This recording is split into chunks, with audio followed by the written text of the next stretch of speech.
Hello, good evening, and welcome back to West Ham Network. Old School Hammers with my pal Cieran. Good morning to you, sir. How are you? G'day, mate. All good, all good. Had an exciting few days, mate. We since I last talked to you guys, we got smashed up here in Brisbane with the rain, storms and rain, and North Brisbane fucking flooded. That's a lot of that's underwater, and it was lapping. It was lapping out my back door yesterday, but I'm sort of lucky. It sort of drains away, but it was close and coming in, man. And it sort of broke today. Today's beautiful again, but yeah, we've had a big downpour of rain. So a few people suffering, but I'm all right. That's the main thing. Oh God, bloody hell! So yeah, mate. Oh, that's not really what you wanted here, for God's sakes. Again, there's a million comments again before we've even flipping started. Started about bloody 5 o'clock again this afternoon, I think. Oh my God, stop. Yeah, I can't actually see the timing of them now because I'm actually operating from my phone this week. No. So it's all in small. Look, hence the glasses, you know. Anyway, I was sleeping. What else have you been up to this week, mate? Because it's been peeing down with rain for me and all. I've had no work. It's been hard actually because I'm supposed to be outside, working outside. Wrong time of the year for me. Yeah, not much else, mate. It's happening in Brisbane. No, it's just been that. We've been. It is storm season for us, and we get it every year, you know. But it isn't. Most years around this time, now it's stinking hot. And we had a couple of days of that, but it's all really nice around the 29, 30 degrees every day. It's just a nice temperature, and humidity's down. It's not as high as it normally is. So yeah, it's really good weather, man. Apart from the flooding in North Brisbane, but there you go. Yeah. Let's say hello to a few people in the chat. Mark, good evening to you, mate. Randy, hope you're well, Budgie and Cieran. Thank you. Yes. Don't know how you both feel about the game against Bournemouth. Yeah. It was nice to see Casey and Scholes come on, but felt like it was a 50-50 performance. Felt the subs didn't help. I am kind of with you. I thought it was 50-50, game of two halves. Yeah. And he goes on to say a bit of a tale of two halves. Also, deep condolences to Lopetegui. I thought the draw was a fair result. You know what I mean? Because I tell you what, I've watched a lot of Bournemouth this year. They're bloody good. They've been really good. And I think they were poor in this game. All the guys that have been really shining from, like Kirkez and Semenyo, they were a little bit under par in this game. They seemed like they were struggling to perform. They were, and especially the first half. And maybe, you know, especially that Kirkez on the left. You know, remember we played against him in a European game years ago, and that Bournemouth ended up buying him. He's been on fire for him lately, and he was a bit tame. Maybe it's because of us. Soufal and Paquetá over on that right kept him quiet. You know, maybe we should take credit for that. But I thought they were a bit under. They came out as what I expected in the second half. We weathered the storm.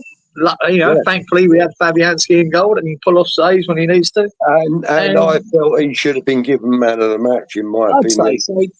I don't know who got it, Gazer, but he definitely was for us. For us, he was the man of the match. But and everyone was okay, but not exceptional. Yeah. You know, so it was one of them games. Look, and this is it, Gazer. I have to go on a rant about this bullshit with a penalty, right? I played at the fucking back, left back, centre half, right up, most of my playing career. I'm not calling it career, but right. Yeah. And I tell you what sickens me is penalties like this. I hate it, and I hate it. It's against us, and I hate it when it is for us. That's how I feel about it because this is our game. This is football, the game we love, right? And I hate it when you get a penalty for that.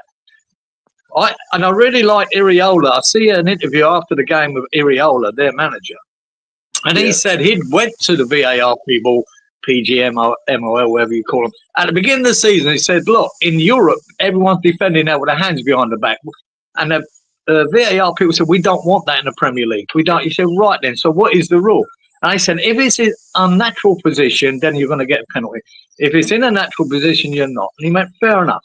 I don't have to tell my defenders to put their hands behind their back then. Is that what you're saying? I went, yeah. Okay. What happens here? What that defender was doing, exactly what I did fucking for years and years.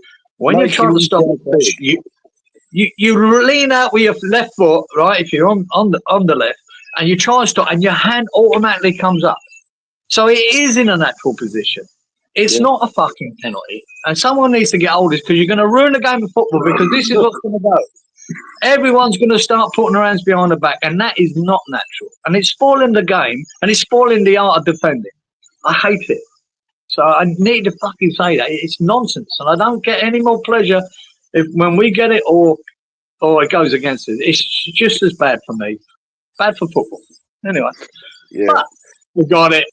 And then they got an absolute fucking beauty. Right? A Paya-esque fucking free kick. It was fabulous, man. Yeah. Great free kick. Brendan.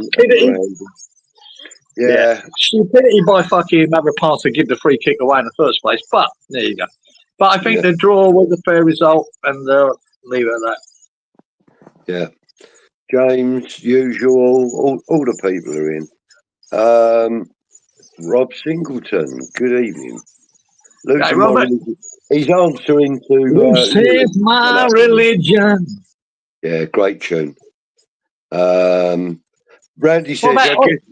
What? Oh, so carry on. No, go on, carry on, what? No, I just said say hello, wave goodbye. Oh, that was Tainted Cell? No, Soft Cell. Well, I think I'm not sure if it's Soft Cell or it was Mark Allman on his own, but it just came up my YouTube feed the other day. I went, fuck, I haven't heard that for years, man. Mark Allman, the lead singer. But it probably was a Soft Cell song, but they classed it as Mark Allman because he was on Jules Holland, on his own. Yeah. Actually, what came up on my YouTube feed the other day? Oh, yeah, 99 Red Balloons. I preferred the German version, when they sang it in German. I preferred that than the English version. It was the German version that came up. 99 Luftballons. Yeah. Yeah, I just... I know me German, mate. I know me German. Randy says, I guess the January window is going to be extremely busy. But I hope if they get it right in January and address our key positions. Brendan says he's on 2 chats now, quizzing hard on early doors. They're still doing that quiz. Fucking hell, he started 3 hours ago. Well, he does tend to have long shows, Tony, which is nice, Randy, we have to sell to buy. Don't trust Tim Loppy Sully to do good business. I'm not confident either, says Randy. We've got to try and rectify the mistakes from the summer. Absolutely. Striker, energetic midfielder. Yes, and yes.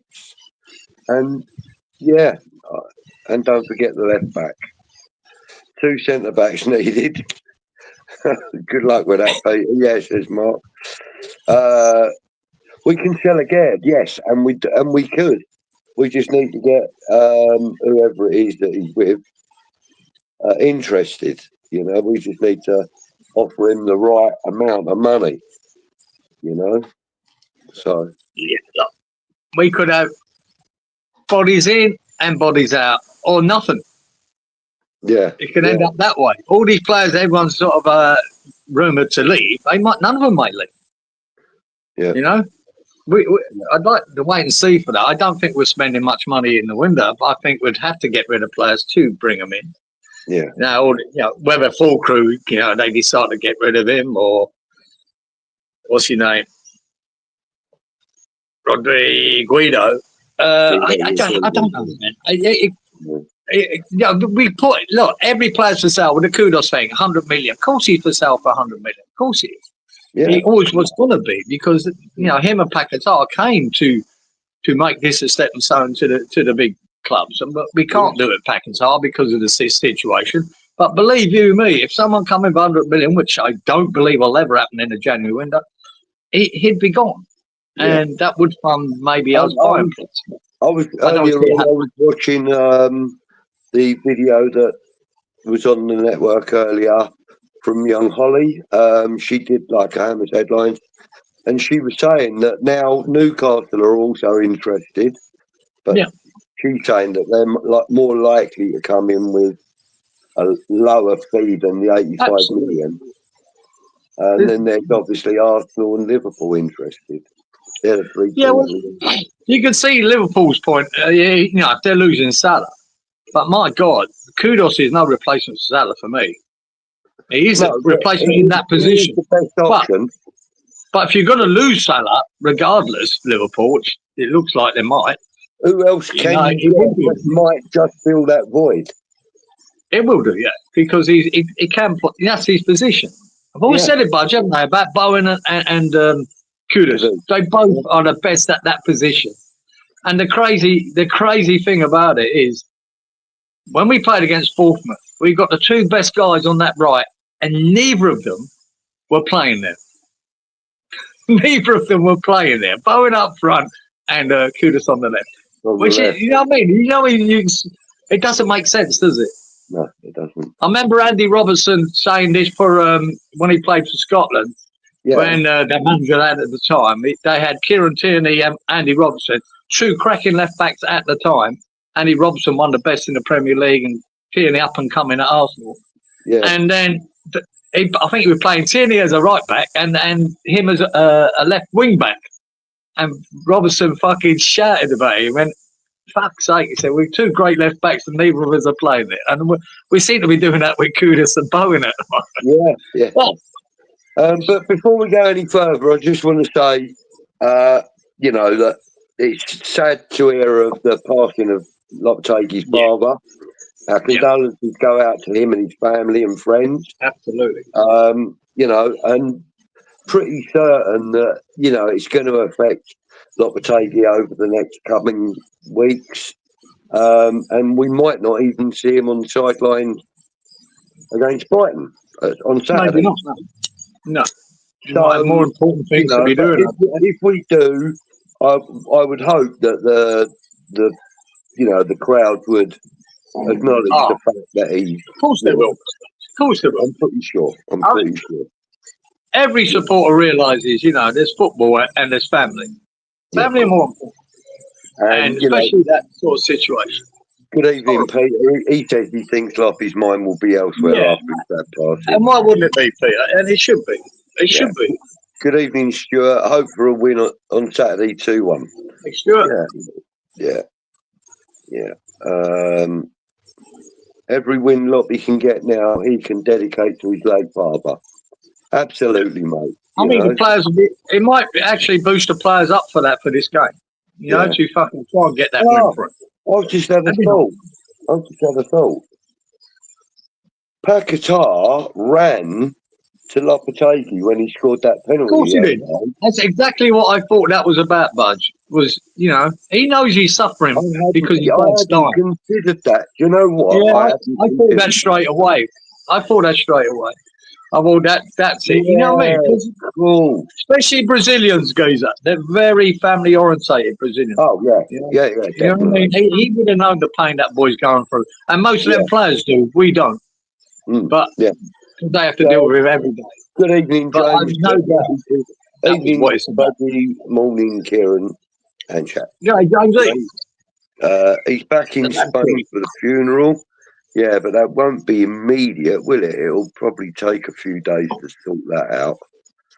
It might. Lopetegui will still be in the dugout for Brighton, but for 24 to 48 hours he will be in Spain, says Randy. Thank you, Randy. Good evening, Mr. Tiley. Thank you for joining us, mate. It has been a while, sir. Hope you're well. And nice to see you back in the chat, mate. Damien, good evening to you, sir. Left back in the changing room.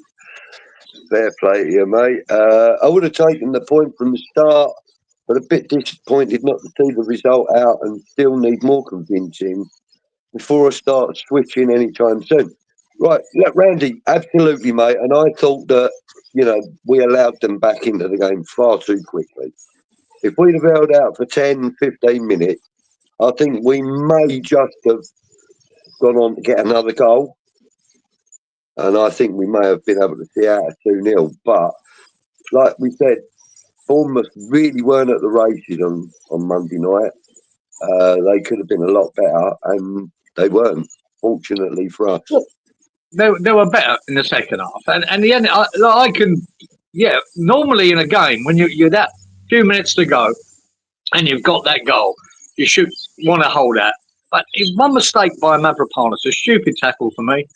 But the free, I can't begrudge them the free kick because it was so bloody good. It was so good. And you go, well, there's nothing you can do about that. That's just class. Yeah.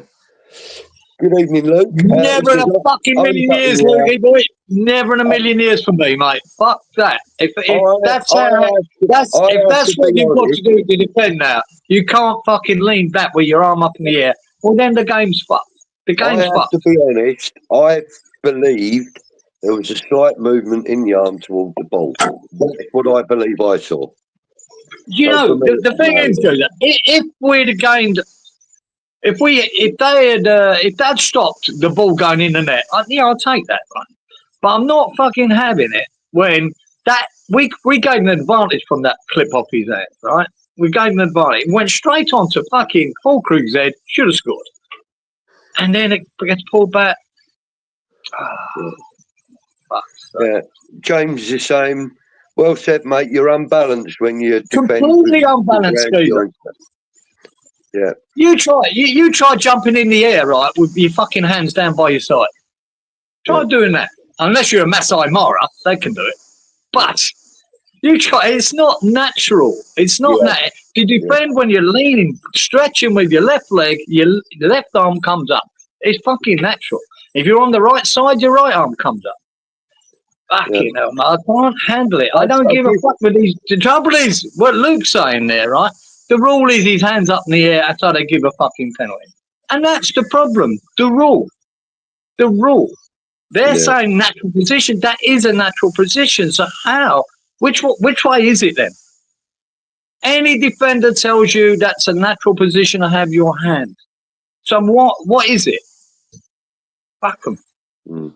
Fuck, the rule makers are going to ruin the game, geezer. That's what I'm worried about. Not the fucking penalty. The rule makers are going to ruin the game. And it's already happening in Europe. You watch European games. See how many have got their hands tucked behind their back, man. It's crazy. It looks stupid, and it is stupid.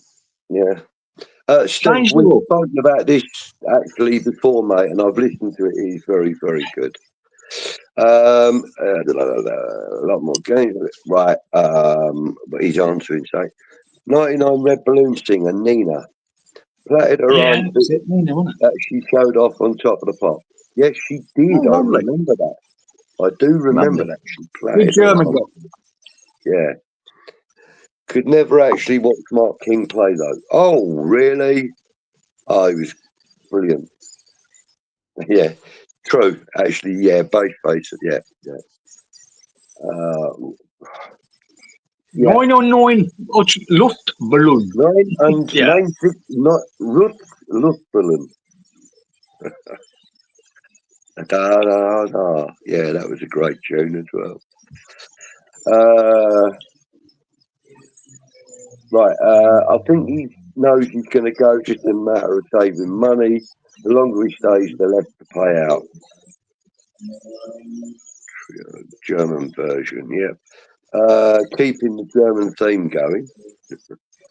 Whoever comes in for kudos, they will offer players plus money.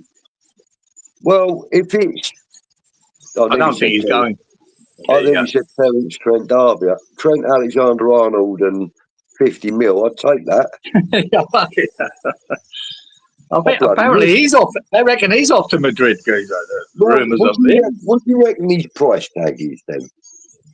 If we're talking, he's getting on a bit, but my God, he still offers you a lot going forward, guys.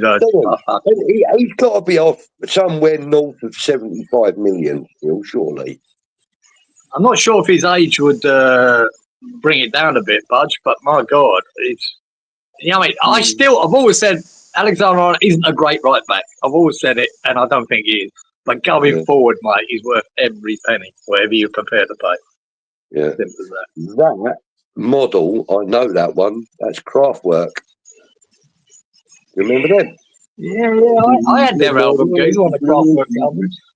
I used to love Kraftwerk. I thought they were brilliant. She's a model. She Liverpool looking good. won't spend 100 million on one player. No, but like You're right there, Trini. Peter. They don't. No, but like Traditionally, Peter said, they might offer someone and money. Yeah, well, 30, 40 million in cash. Yeah, and a player worth 30, 40 million, and they're not going to get it, you know.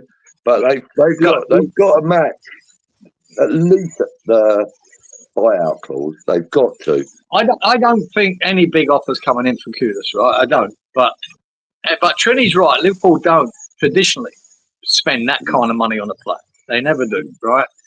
And I think we're overrating Kudus at the moment. There's no fucking way he's worth Can you? I think if someone offered 60 million, I'd be surprised. Yeah. Can you actually see, Arsenal breaking the bank for another West Ham player? I can't. No. They don't need Kudus because they've got Saka. Well, now Liverpool might need him if Salah does disappear. Salah, sorry. But that won't happen to the summer for me. I don't think Liverpool will be going for it. Possibly in general. Perhaps they might sign a pre-contract agreement with him. Securing services for the summer. You never know. You never know. Anyway, we're not losing him. We're keeping all our players, Geezer. We're going to finish fourth in the league. We're going to win the Champions League, and then we're going to go on and win the Super Cup. And then we're going to win the World Club Cup as well, which is something else that Emerson's won. Yeah. Well, he was around it somewhere, yeah. He was in the squad.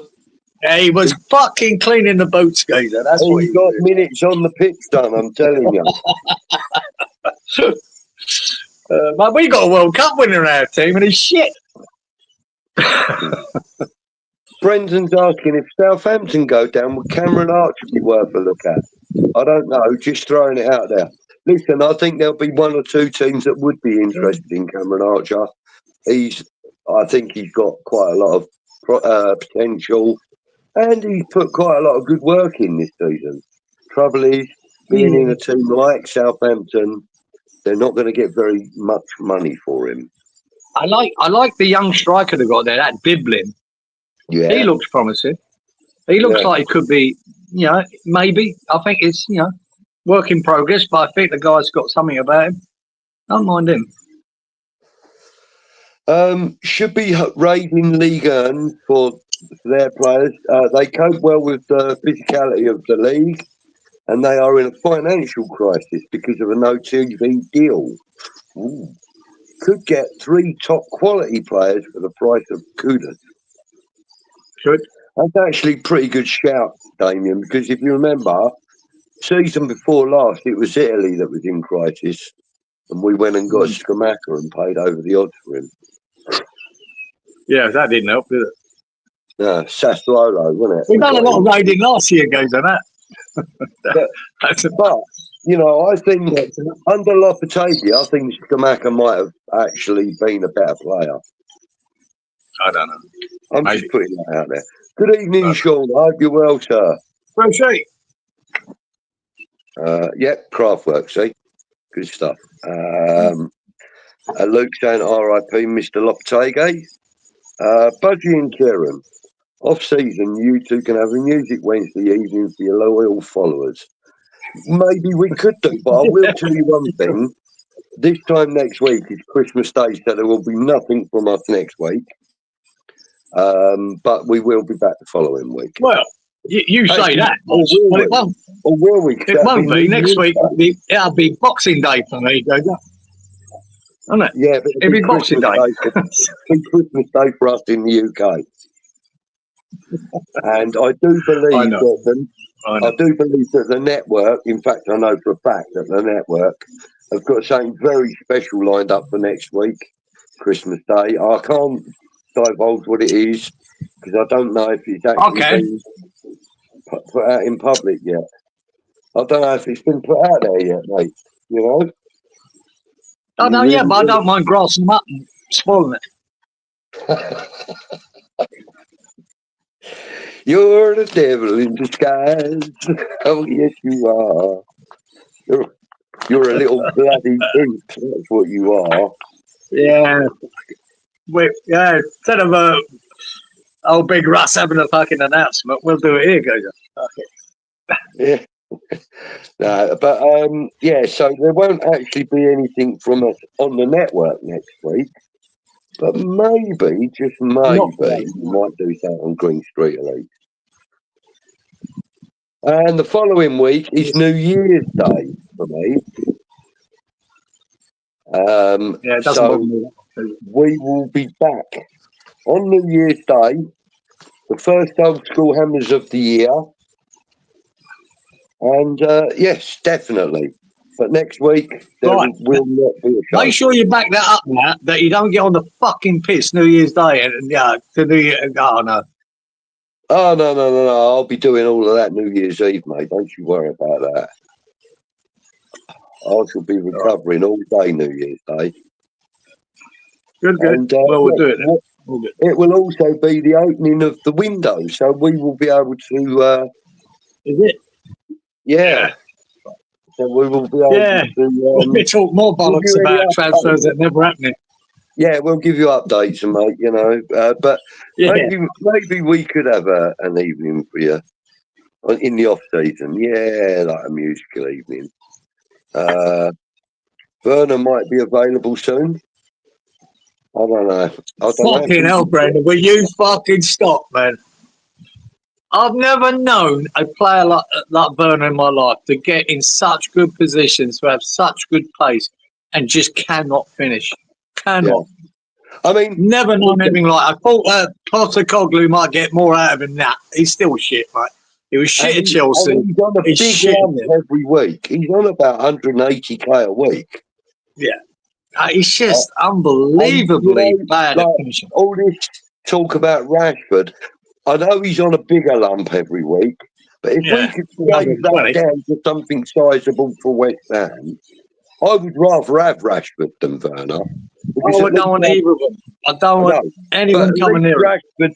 At least Rashford goes for goal and gets it when he usually does. Yeah, but I don't want either of them, guys, and that's the truth. Ein Struse. Newbar.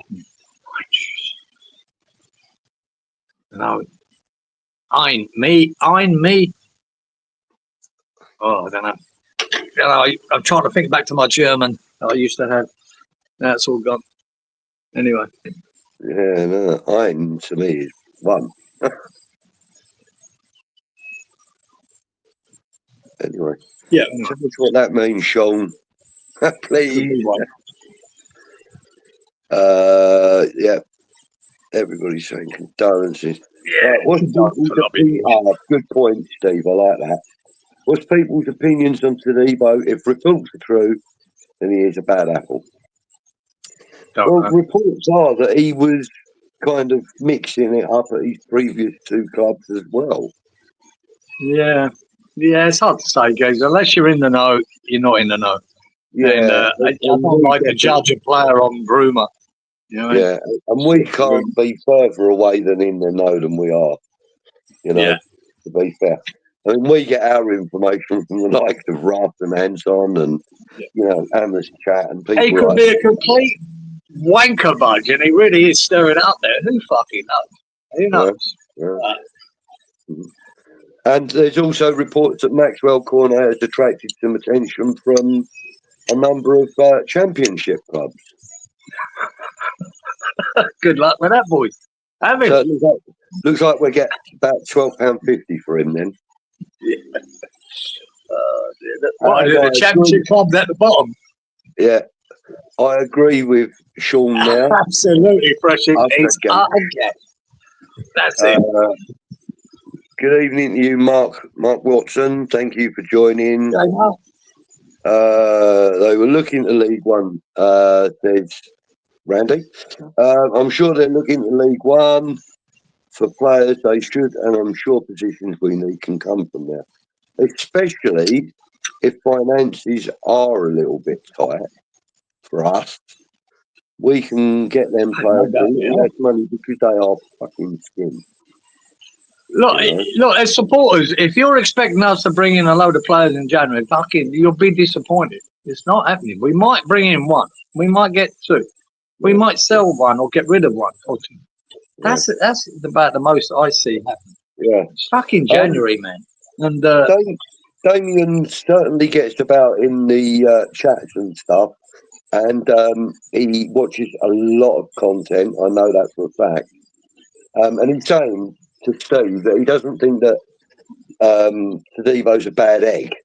He just thinks he realises he's not the two he's ineptitude. He's not the first one that he's had a falling out with, which is true. That might be the case, there though. are also the reports that he has been a bit of a bad egg in other teams. That might be the case. We don't know.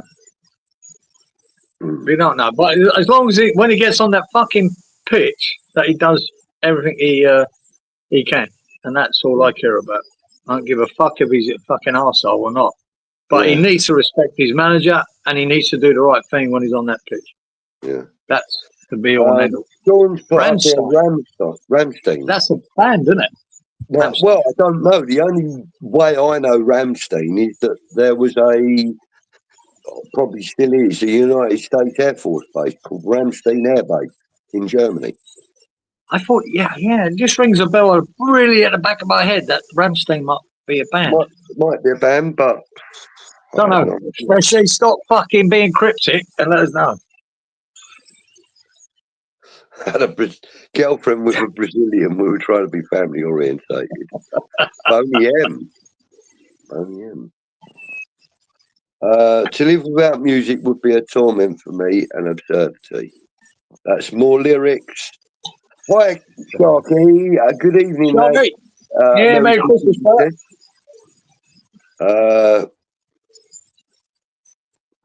yeah, I agree. I couldn't live without music either. Scorpions, another great German band. I've seen them live, actually. When you're fresh, you're on fire, mate. Steppenwolf, another good band. Keep the motor running. When I was working in Germany, Born to be Wild, that's the one, eh?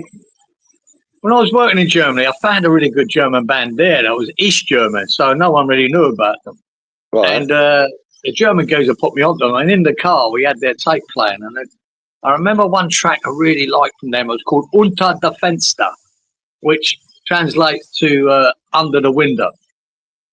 And it was a really good track, but I forget the name of the band. There you go. So that doesn't help. But Unter der Fenster. That was the name of the track. There you go. Yeah. So Damien's saying away from the reported instance to see a lot of bad body language. Caduce, Alvarez, Aaron Wan-Bissaka started to notice it on Somerville on Monday. But sometimes, Dame, you can read too much into the body language. You know, sometimes it's obvious. Sometimes it's just pissed off being substituted.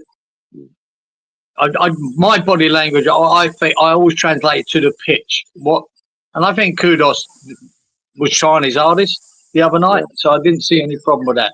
He looked, body language as he walked off didn't look good, but maybe he just doesn't like being substituted. Yeah. So Stuart saying about Rashford joining us, mate. Listen, if he did, he would have to halve his wages minimum, because there's no way we're paying 250. That's £1 million a month. We ain't doing that. Not on a player like Rashford. But he's on 320 grand a week at Man United. Well, there you go. So no, I wouldn't have him anyway. I wouldn't have him.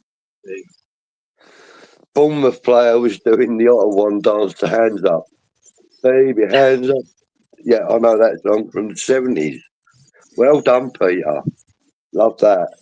I agree, but apparently Tadebo punched Loppy. And if true, you cannot be doing that. That's absolutely true. If he did do that, Steve, then no, you can't be doing that. He should be out of the club if he's doing that. Dude. Yeah. You got to get him out if he's done that. To me, if you do that to a manager, you need to get him out. And maybe that will happen in January. We'll see. Yeah. But we haven't actually bought him to sell him, which is a bit of a dilemma. Damien saying, no, you can't be doing that. But to be honest, I'd rather see Lockie leave than Tadibo, as harsh as that may sound. Yeah, but that's still not the point. For him as well. Can't always be everyone else's fault all the time. There is some truth in there. Good evening, Colin. Thank you very much. Hey, Colin. I'm pretty sure that's supposed to be wonderful, Jen. No. To be German. In great songs like Bless the Weather. Okay. Wish him well. Yeah. Free, another great track. Or actually, Free the Track or Free the Band. Yeah. Tete. Terrace Trent D'Arby. See, wow, Marky boy, you've hit on a big favourite of mine there, Mark. Terrace Trent D'Arby. That first album he had, right? It was called. It was fucking brilliant. Absolutely. His second album was fucking pretty shit. But that first album of Terrace Trent D'Arby, I thought he was going to be the next massive thing in the world. And he seemed to tail off. But I fucking loved him, man. The album was called Sign Your Name, I think, wasn't it? Yeah, that could be it, Budgie Boy. Sign Your Name. That was one of his big hits off that album. Yeah, it was the one that went to #1. And in fact, brilliant. There was a little, baby boom after that track came out. Yeah, I know. Good looking chap and all, wasn't he? You know what I mean? They regard him as the new Michael Jackson and everything.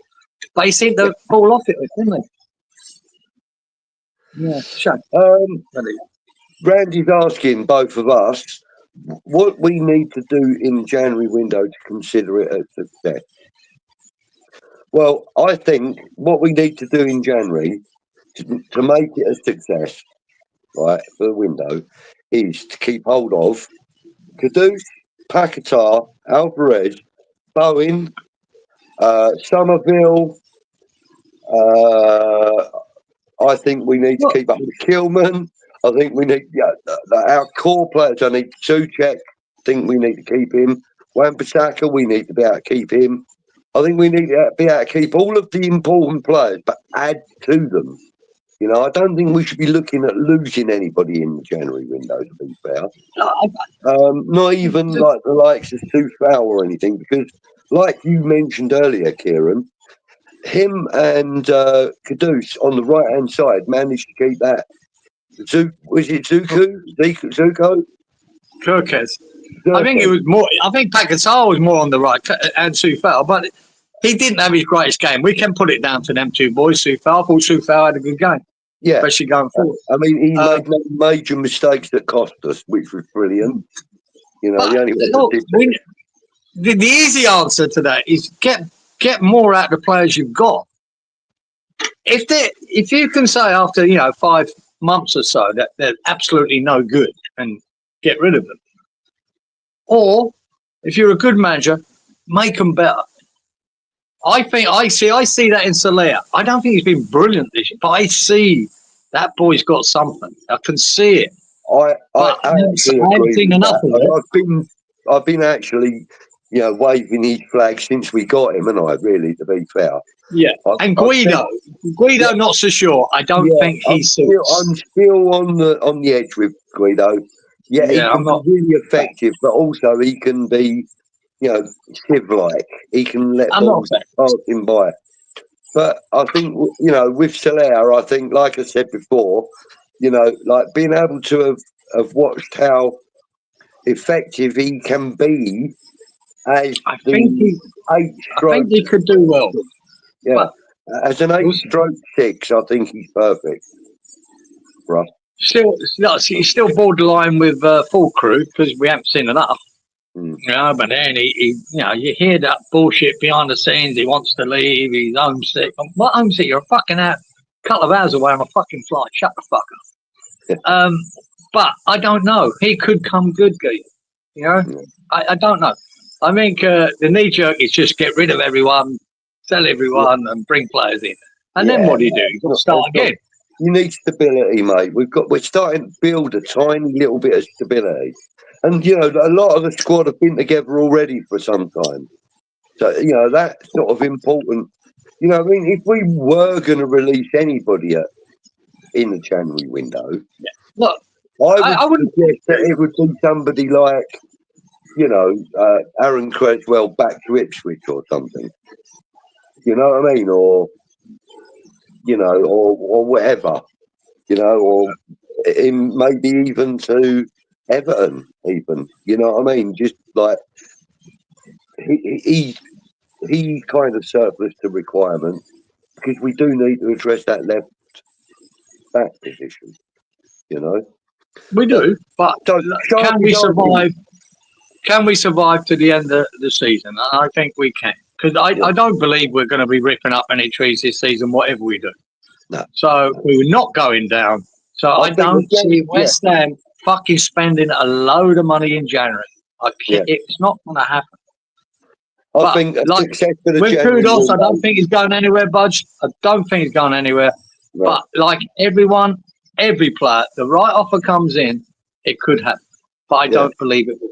But I believe that, you know, keeping all of our key players and keeping the focus on the games rather than the window is going to be a successful window. That's my opinion. Sharky's asking, Die Hard, Christmas film? Yeah, I think it is, Sharky. I think it is, mate. Without being a Christmas film, it is a Christmas film. I'll say so.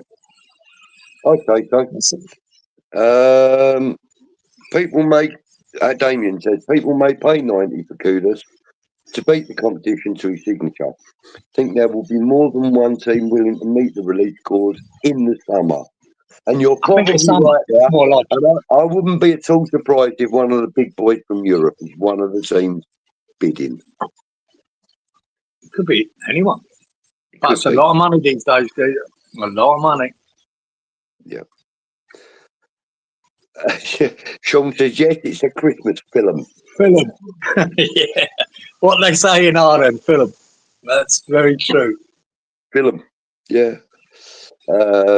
He will go in the summer, not now. Yeah, I think you're right there. Nakatomi Tower, that's the one. Nakatomi Tower, that's the place in Die Hard, isn't it? The office block. Kudus's quality, he's been played out of position all year, says Damien. Yeah, I think he is, Geezer, but his end product at the moment, whether you can put that down at being out of position, which, that's a fair point, is not really there. His stats are assists and goals are not big. Yeah. And that's why, you know, other managers will be looking at that, you know, and whether they can just put it down he's out of position, which I agree. I've said it from the beginning. We bought him when we've already had Bowen on the right, and then we got two of them on the right that are really, really good at it. Yet neither of them played there last week, and you go, "Wow, that's different." Ooh, Howard, hey mate. Good, Howard. Damien saying that City have said they expect to spend in January and have shown interest. What with all those charges still floating about? Yeah, the interest. I just don't see anyone paying that kind of money in January. I really don't. Trini, yeah, absolutely, mate. Anyone wanting to buy before the clause, which is activated in August, by the way, will have to pay over 85 million. Otherwise, why have the clause? Yeah. Yeah. It's the man with the magnificent hair. City, I can see that, Damien, but I think they want a midfielder before Kudus. Yeah. But they want Declan Rice before Kudus.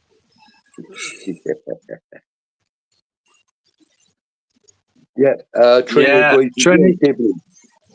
Yeah, I think he is, mate. He looks promising, and that's all. Yeah. But he does look, talent. He really does. And Damien, League One are on their arse, and he's just like really badly, and that's true. You know. Lord Bongo Dictator it is actually, Howard. If I had my time again, I would do it all the same. Oh, there's another song lyric. I know that. Wish every evening was a Wednesday evening. Ah, thank you very much. Quiz finished, yeah. So we hear Maltese Hammer. Good evening, Maltese. DAZN and VA Sports have signed a deal with League and. All right, so that might help them with the money side of things. Yes, indeed. Yeah. They need a Rodri replacement and want to replace Alvarez. Exactly. Yeah. Alvarez. I don't think Alvarez fills them shoes, but there you go. No, God no. Wright would, but not. Yeah.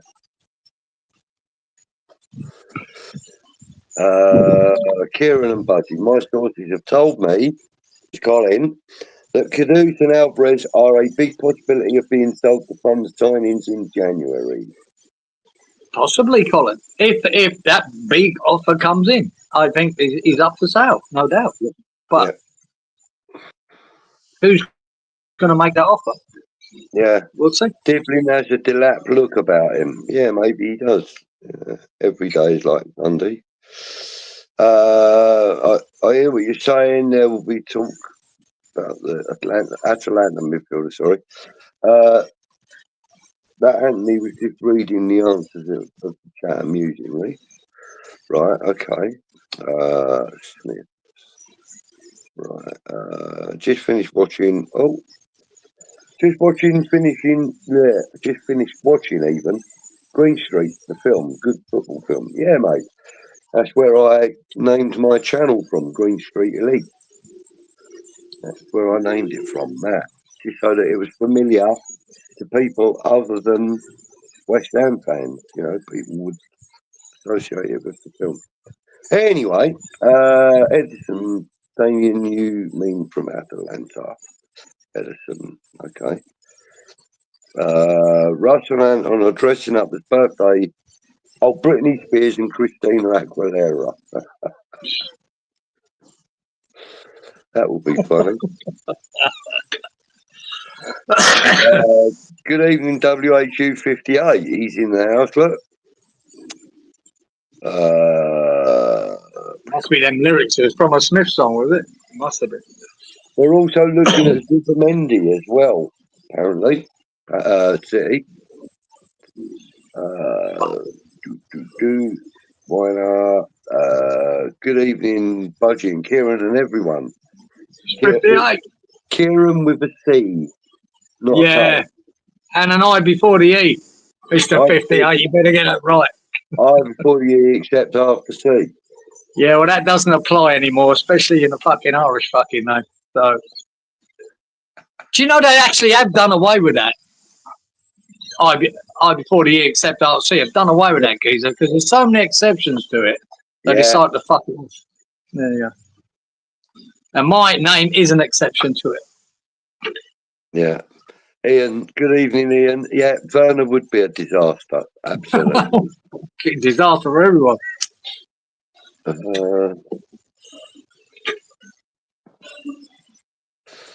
When you've got Ange Postecoglou dragging him at half time, right, and then slag him off in a post, which he never ever does with players, and then gives him stick in a post match conference, you know that he got a problem. Fucking shit. Look, beautiful. Oh man, yeah, good looking boys here. Peter says he wishes to beat Tadivo got the Man United. I don't. Yeah, we'll see. Depends whether all this is true or not. Gary, thank you for joining us, mate. Gary. I think it's more like afternoon for you, sir. So good afternoon to you. Been mentioned with bigger clubs than us. One bad apple don't spoil a whole bunch, girls. That's true. Yeah, bear with me 1 second, mate.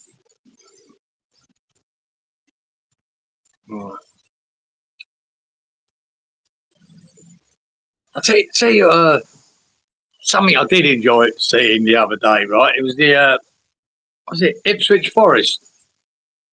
And they went to the chairman's box or whatever, and you saw Robert Plant in there, and Ed Sheeran in the directors' boxes. You know, Robert Plant supporting Wolves and Ed Sheeran supporting Ipswich. I thought it was quite surreal when you think about it. Yeah. Robert Plant still kicking about, man. Yeah. Out you go. Get the dog out, mate. Go on, out. Good boy. Go on. All right. Sorry, mate. I was just getting the dog out of the room. Yeah, fuck him up. Yeah, he's a pain in the ass. Maybe. I'm actually hearing from my sources that Solanke is a target. Not just got there at Tottenham. He's never ever going to be. And Ange really likes him. Yeah, it's never happening. Yeah. Check them sources, Colin. It's not happening. Getting a box of flakes for Cornet or Cornet. Werner couldn't hit. Fucking hell. I wouldn't mind. He gets in such good positions as well, and he just cannot finish. That he can't. Would you think he is the midfielder we need at Sociedad, Damon? As they do not want to sign again permanently, mate. It's possible, but I know it sounds unrealistic. If Sociedad don't want to sign again permanently, we've got to find somebody that will, because we can't have him back. Apparently he's doing well, though. I've heard, Budge, that Again's doing well over there. Yeah, but they don't want to sign him permanently, which I've heard on a couple of occasions. Think some of the youngsters will get more minutes in the next few games, as they don't play again until the 7th of January. It is a possibility, but you know what? Who knows? West Ham are like, they'll probably arrange a couple of behind the doors friendlies for them. You know? I did. Yeah, it was good to see the two young lads come on. That was a bonus, especially when the game was in the balance. They didn't put him or winning 4 or 5-0, and then he trusted for him. Whether he done that out of desperation to curry favour, I don't know, but it's good to see him. They were all German bands, geezer. Including Einzelnen Newbarton. I don't. Yeah, I don't. I've never heard that one, Freshy. Yeah. All right, but what about Yunus Musa? Never heard of him. Don't know him, Randy. Yeah, you were right, Kieran. Rammstein, German rock band, but I don't know their music. Yeah. I thought I'd heard them. I have heard of them, or maybe when I was in Germany, Rammstein. I don't know, but I definitely did hear them. Gary saying they told him. If that's anything to do with Tottenham, I don't know. No, it's not. It's oh God, what is it? I'm trying to think. It's not Lederhosen. No, it's not that. I don't know. I have no idea. I'm trying to break the words down. But no. Every time I went for breakfast in Germany, geezer, I used to call myself Herr Spiegelei, right? And Spiegelei is fried egg in German. And the waitress found that very amusing. About 5 minutes. Hello, yeah, my name's Mr. Fried Egg. I can imagine that. Yeah, exactly. Oh, Spiegelei. Love that. The Jamestown Massacre, are they German? God knows. German, God. Oh, take my breath away. German in it? No. In it is. That's because the group's called Berlin. Yeah.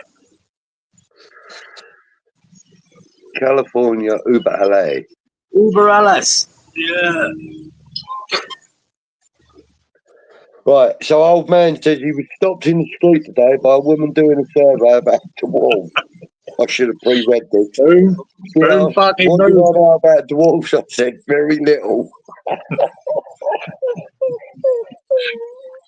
Yeah, nice one, old man.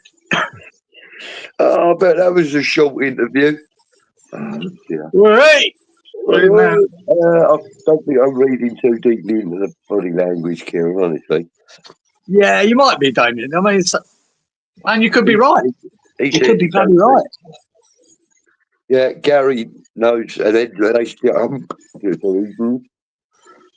Richo, good evening to you, sir. Hello, Richo.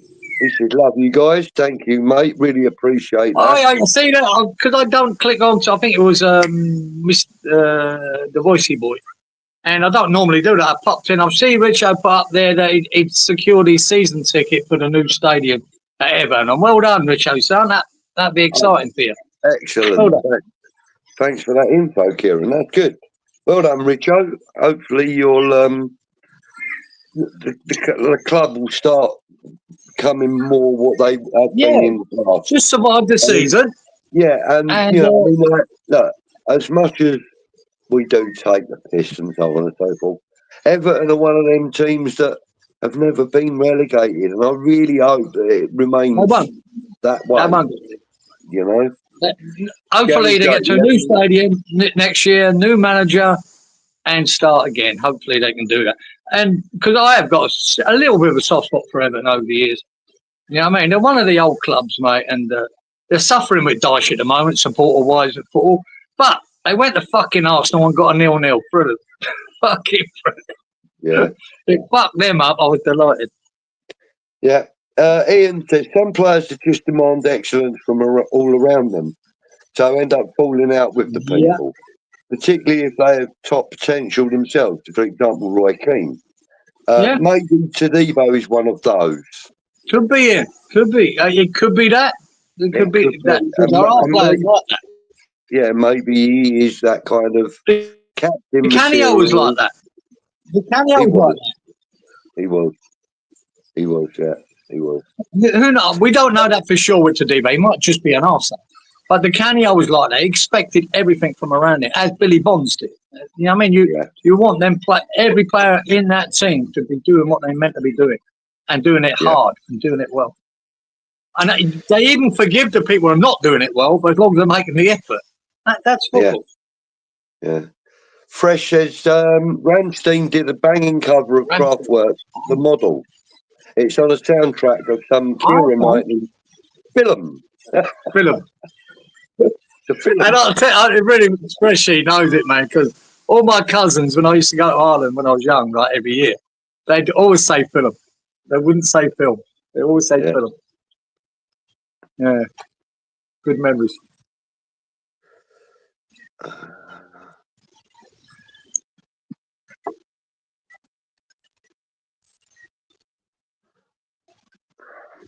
No need for that. Dick Kennedy. All right. They're talking about the what was that fella's name? Yunus Musa. The Jam is my favourite band, says Stuart. Yeah, I'm up there, Stuart, with that boy. They're one of mine. Goes up without that. I went to see. What's his name? What's his name? The lead, Paul Weller. I went to see him here. I went to see him here in Brisbane, mate. Fucking brilliant. No, he's on his own, but out there, mate. Man, it was so good, mate. The place was jumping. Yeah. It's really good. Yeah. Now you're talking. Steve, come on, mate. I'm not even going to put that one up there. Terence Trent, Alexander Arnold.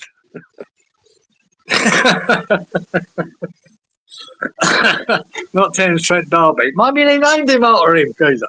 Terence Trent D'Arby. She passed away from Turkey. Check them if you like. Dark Wave Goth.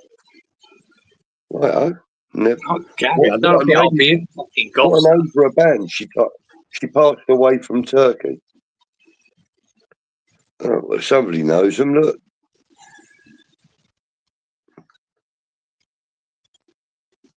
I'm in love with a German film star I once saw in a bar.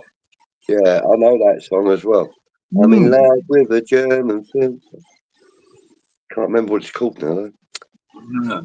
I've smashed endless boats to the hardline according to terrorist threat Harvey. Howard, brilliant. It's a holiday in Cambodia. Finley Quay. He was good as well. Don't know that guy. Who's that? Briefly.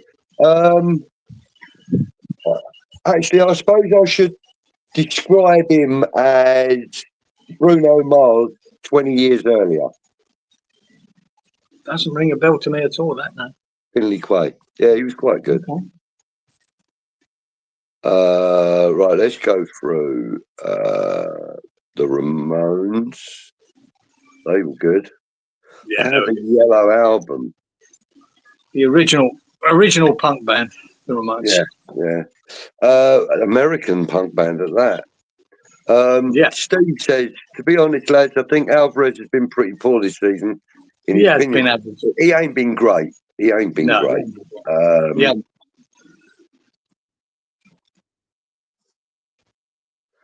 Apparently, we've got the best golf there is in Fields of Nephilim and the Sisters of Gary's into the golf shit. Yeah, mate. Looks like it. Something I've never heard it and never known.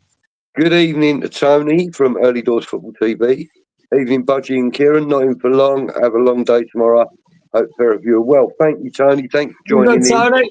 I know you've popped a like on, and just a reminder to everybody in the chat, if you can pop a like up, it would be very nice. And those of you that are watching after this has gone live, you know, the rerun or whatever you want to call it, please pop a like on the video. Thank you very much. And just a reminder that next week, Christmas Day, there will be no old school hammers. Just a reminder. I've got to slag Tony off now. No, he's on. Yeah. Quit. The quiz is a shit. Knock that on the fucking head. Fucking shit. I only say that shit because I can never remember a fucking answer. So. Bauhaus, yeah, I know about Bauhaus. I can't remember any of that. But yeah. We need. Oh, Michael, good morning, evening, afternoon, and welcome. Michael Taylor says we need to get a decent fee getting a striker. If we buy in January, we need to get players who know the league and can play straight away. I kind of get where you're coming from, but sometimes, I mean, look. For example, sometimes that applies. Sometimes it know the league. Haaland didn't know the league. He hit the ground running. You know, lots of other players have done as well. You know, but yeah, I get where you're coming from. Lots of people saying hello to Tony. I don't think we're buying much. Let's put it that way. No. Damien thinks we need to add a striker to make the window success.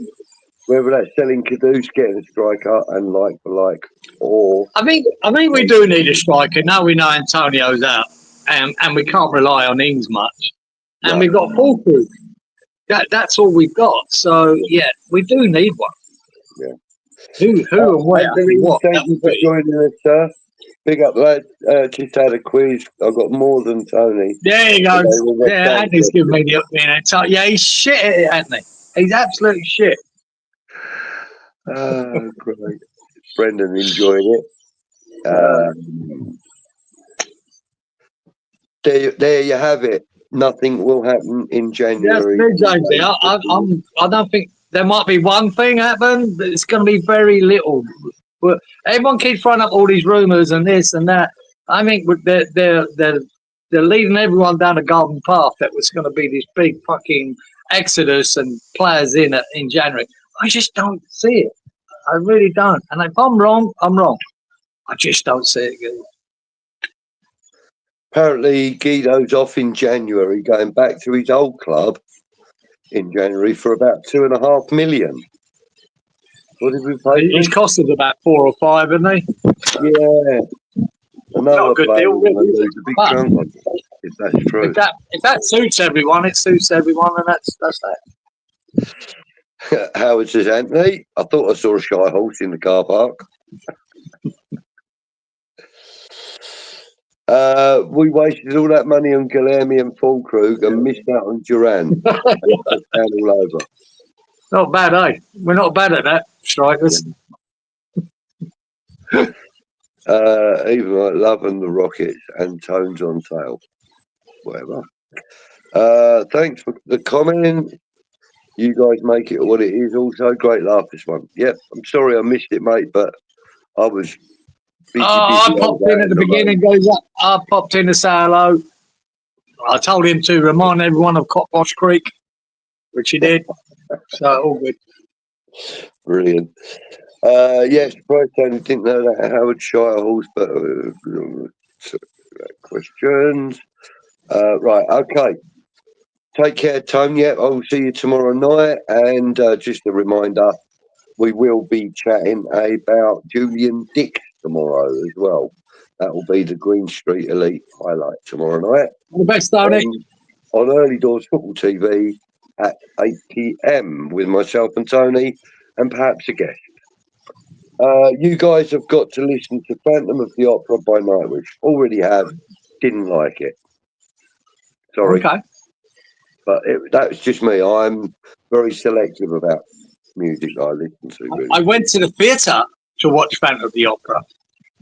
Yeah, it's nothing like that. That stage. Do you know why I said theatre? Really passionate. Yeah, theatre. had my suit on, geezer, and my tie. Yeah. Bela Lugosi's Dead is a good tune. Yeah, apparently so. Steve, we all know that, mate. Caduce will definitely be off in the summer. We're just a stepping stone. And we have been for many players. And I think Alvarez believed that when he came to us as well. And obviously, I'm happy with that fucking business model. If we can get players in and have them for 2 to 3 seasons and double our money on them, then you've got a good fucking business model. And don't be scared to lose players for that kind of money. That's what we should be doing. And if you go back, guys, you know what I mean? We were screaming and shouting how good we were getting 105 million for Rice, right? But look at the losses on Haller, on Skamaka, on Vatic, maybe now on Fulkrug. All that money we earned at fucking Rice, we almost spunked away from bad signing. So you got to get that right. And to me, if West Ham are a stepping stone club for Paqueta, Alvarez, Akuda, I'm having it. Double your money, make your team better. That should be the plan. All you need to do is get the right manager involved. Yeah. And we haven't succeeded at that. Yeah. And then you've got players like Bowen who actually wants to have a career at West Ham United. And I think the fact that he worked with Mark Noble for some time and that Mark Noble's still influential to him, he's already stated that. Yeah. I believe that maybe he could do something similar. Bowen is a success, guys, or whatever happens from now. You know what I mean? He's a great boy. You know what I mean? But to me, Bowen's not up for sale. He's one of the players that isn't up for sale, even though who knows with the right fucking offer. But he's not up for sale. And I think also by putting the armband on the man sort of kind of highlights that. Exactly. Exactly. I don't think he is for sale. But all these other players, they come in, do well, sell them on, and take it. Yeah. Right. So, Howard said, flood the youth, integrate the young. We have for the rest of the season. Get ready for Marshall next season.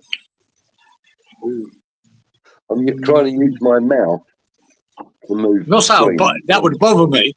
But I don't believe that would happen.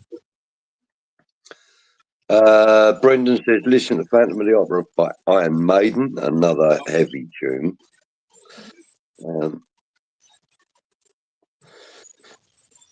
Mark, even though he doesn't really play there, Cresby should be replaced by Styles on the it's a good point, Mark, because it's obvious now that when we keep switching Wan-Bissaka to left back, that he has no intention of playing Crispo. You know, even though he brought him on the other week. But really, that position now is Soufal to go to the right and Wan-Bissaka to go to the left. So yeah, it might not be a bad idea, Mark. But yeah, but then again, Scholes was on the bench, so.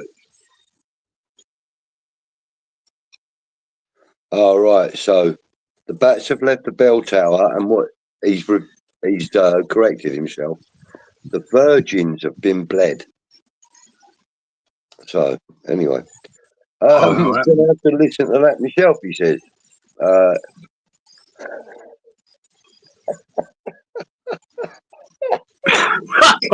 Oh man, what the fuck? Hey, can we?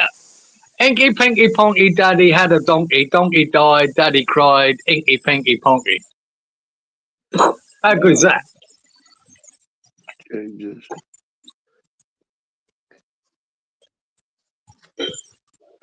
Yeah, yous are bringing me back to reality a bit. To be honest, 90 to 100 is a lot in January. It is. It's a lot to sell for, and it's a lot to spend in January, regardless of what club you are. And I think that, you know, that we would all love to see that happen. You know, Kudus sells for 100 million, and we go and get a 70 million pound striker, and we go and get a 25 million, 30 million pound left back, would be fantastic, in my opinion. Not going to happen though. Nobody really wants to spend big money in January because of all of the contracts that are either run down or now a year later, you know, a year smaller. You know, they get a better price, etc., etc. Yeah. See, I would change my mind. These ridiculous rules that these clubs are under about spending money. If they weren't under them rules, fuck it. January be a free for all, especially from Newcastle or even Arsenal. Yeah. But they are there, and I don't think that these clubs look at January as a big spending window because they've got to be careful. I mean, they've had to sell. When Newcastle have sold players just to balance the books. Yeah. So, you know, they're not doing it. Liverpool traditionally don't spend that kind of money on one player. So, yeah, all these, you know, things stop this happening, and that's why I don't see it happening. Yeah. I think we're good with Kudus the rest of the season. And if one of them come up with a big bid, like I say, Liverpool would be favourite. I'll be amazed. I tell you what, though, Newcastle have come into the running, apparently, for Kudus. But for me, I would probably think that they're not willing to pay 85 million for him. No. But would they be willing to do a swap deal with some cash one way or the other for Isak? Possibly. No, not Isak. Maybe Harvey Barnes. With cash. They might. Not Isak. They're not letting him go, guys. They have got the striker they want. Almiron. And you're not going to let him go. Almiron's quite a decent player. I quite like him. Yeah, but I mean, he can't even get on the pitch anymore, Geezer. You know what I mean? Cannot get on the pitch. I think that would be a bad move for us, Almiron. But he's one of them that, you know, looks good at times, but if you watch him week in, week out, you'd probably be disappointed. So, and he can't even get on the pitch now for Newcastle. Yeah. Richo, congratulations, mate. He says he just received news that he's been waiting for. I fucking said that, Richo. He didn't just receive it because he said it the other day. Yeah. Yeah. And the takeover will be announced tomorrow, apparently. Will it? There you go. Things are looking up, Richo, sir. Things are looking up. Yeah. We can sing Z cards for you.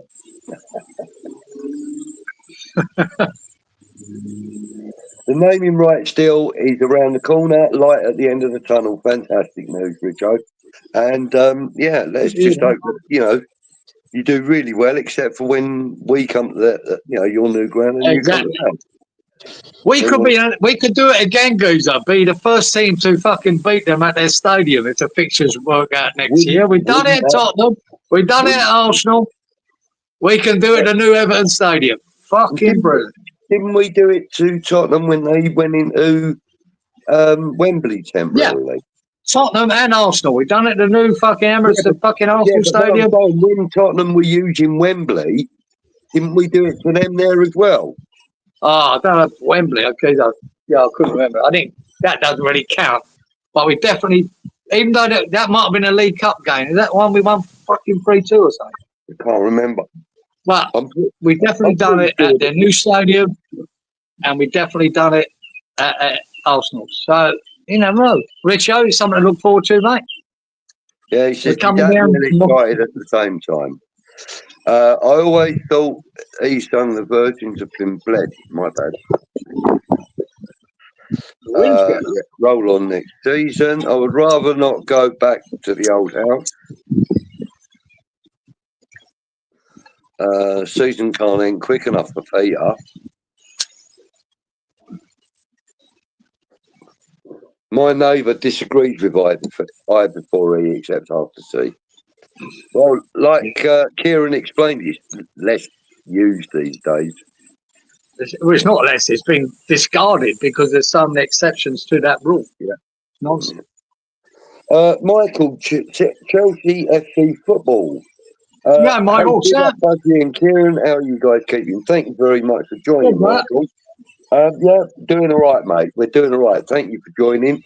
As your team is, they're looking fairly decent, Peter. Yeah, they're starting to really pull well together, and I think they could be a contender.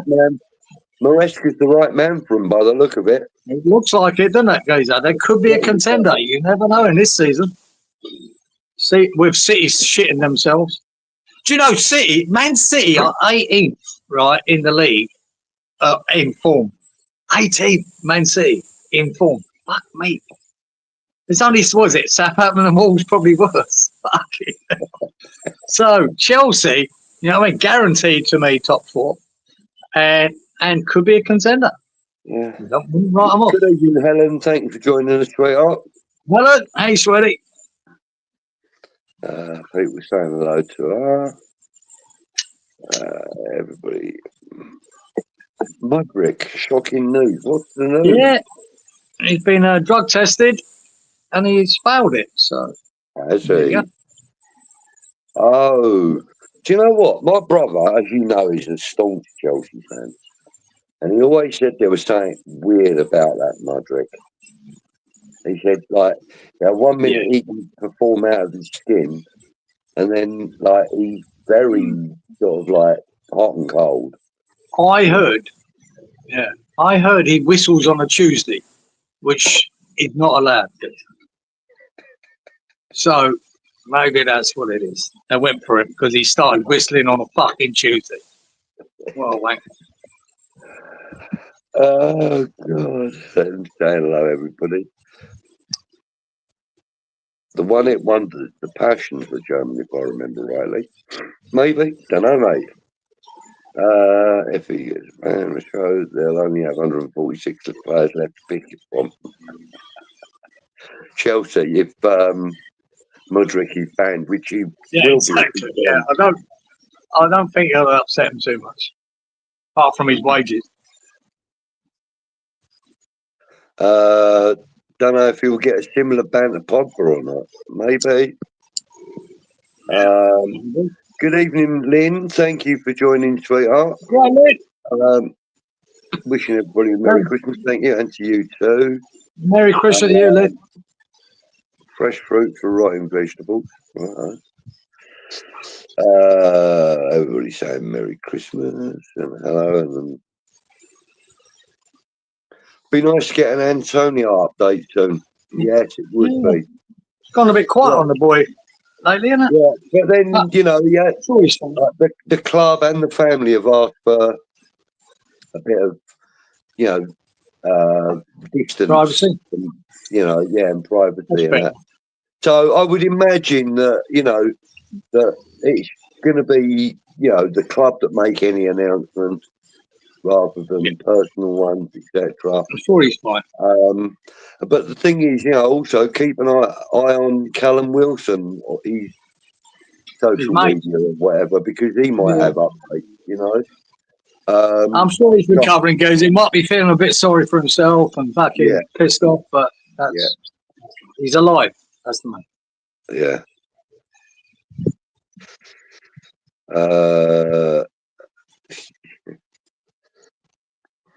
Think he'll be back in 6 to 12 months, mate. Last update on him. I don't think you're. I think that I know that kind of break, right? He's never playing football again for me. No. It's a regardless when he walk in, fracture, meaning that the bone. It's a double compound fracture. Yeah, he was bleeding. He's never playing football again, guys. I'll tell you that. The bone was through the skin. Yeah, exactly. That's enough. No. Well, that's what a compound fracture is. If he was 21, guys, there's a chance, but not at his age. Yeah, 34 years old, mate. He's done, hasn't he? Really, to be fair. Sadly. Sadly. I mean, I don't mean to be frivolent about it or anything like that, but I think we're all going to have to just accept that he is done, and we'll never see him play in a West Ham kit again unless it's one of the charity games or World 11s or something like that. I'm not his doctor or a specialist. I'm just going from what I know from them sort of injuries, and it won't be bad. Helen wants to know: do we know how long Tadebo's out of his toe injury? Well, I would imagine about as long as Lopetegui's arsehole's sore for, because apparently that's how he got it, kicking him. We'd like to see a pic of my favourite ever player. Of who? David who? Of High.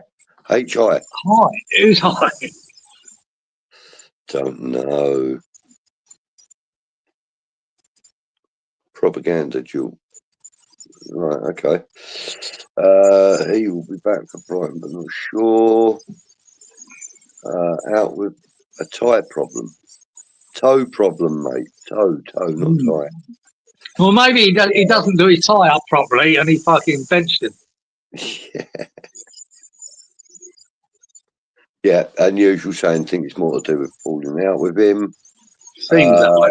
You probably want him to have thumbs up picture where he's recovering. Well, I am sure of it, mate. You will get a photo at some point, definitely. Right. I went to see Madness live at the O2. That was awesome. Brilliant band to go and see. Brilliant band. Yeah, really good. Brilliant. Yeah.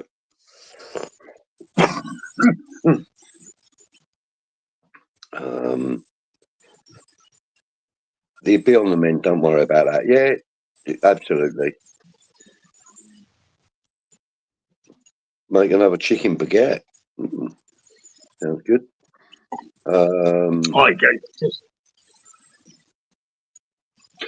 Give it. What was it on Bill Morgan? Something come up on my feed the other day. Something I remember, guys. Just a random fucking Australian story, dude. Yeah. And it was on the mainstream news at the time. This bloke, right, real Aussie, real sort of bogan type bloke. The story, and it was one of the national Channel 7 or 9 or whatever. He went in to do a scratchy, geezer, right? Found out he'd won a car and had a fucking heart attack, right? Ended up 11 days in a coma, but survived, right? So the TV company got hold of him and said, look, we'd reenact it, months later. They said, because it was a story to them, right? Yeah. So he went back into the same news agents they'd done this scratchy. And he said, and they're filming him. Yeah, I'll scratch it. So how can you do it? So he bought another scratchy and he scratched it off. And he won, and he went, fucking looked at it, and he won $250,000. Nice. Right, and that was the story. The geezer's name's Bill Morgan. You can see it on YouTube. but I remember it from many years ago. It fucking happened, geezer. Doing the reenactment for the TV company. He won 250 grand, which is mental, isn't it? Nice. Right? Heart attack for the first. It would have been better if he had another heart attack. It would have been real good, TV, wouldn't it? But he didn't. But yeah. Randy says, what a shame you guys are taking a break. But I still miss that show where you stopped abruptly as it was the best show of the year. Guys, still love it, and hopefully more old school in 25. Absolutely. Thanks, Randy. There will be more old school in 25. And see, it's Boxing Day for me next week, Randy. I don't have a problem. It's only that because you wait because they're having Christmas. Oh, well, I'll do it next week. Well, thanks for that, Randy. That's a nice comment, man. Yeah, lovely comment. Thank you. Play there. Right, that wine will be flat and the curry's gone cold. Okay. Right, we're all doing. Oh, mate, they're all doing song lyrics. A lot of them. Good day, Dave. Thank you for joining us, mate. He asked a question earlier. I'll put it on the screen. But he's saying, do we think we'll get a result on Saturday against Brighton? Do you know what? I think there's every fucking chance, guys. And two reasons. One, I thought Bournemouth would be a harder game than Brighton, the way their form was. Yes. Brighton are a little bit in the low at the moment. They're a bit up and down, guys. Yeah. And with this poor old Lopetegui's dad passing away, I think it might galvanise the players to fucking put in a hell of a shift. Mm. And I think we got every chance. Yeah. I think we got a chance, man. I think we can beat them. Yeah. I think, so I always thought Bournemouth was a harder game, and I was always happy to take a point at Bournemouth if we could beat Brighton. I think we could do. I think we could do it. Yeah. Yeah. And to be fair, I mean, I can't remember his bloody name though. It's slipping my mind at the moment. But the Asian guy that plays for Brighton, on the left-hand side. Which one's it? Not a Dingra, is it? No, it's it slips my mind. But I think he would be a good acquisition for us. He'd be what? He'd be a good acquisition for us. I know. He's good out on that left, mate. I know the boy you mean. He's a good player.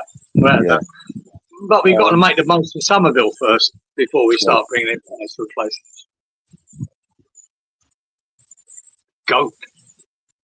Yeah, Swedish band.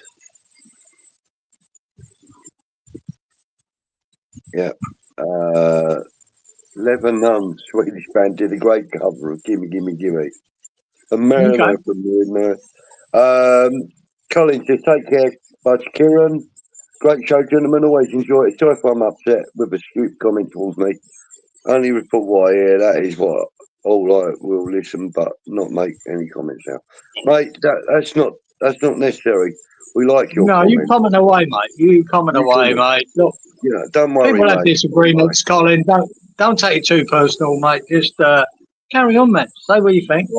Yeah. I mean, and we say what we think, and hopefully we don't upset anyone, but we say how we see it. So you do the same, mate. Doesn't matter. Everyone's got an opinion and entitled to. Mm. Absolutely, Peter. We are. We're good at it. That's one thing. We're better than anyone else in the fucking league. Getting a striker that doesn't work.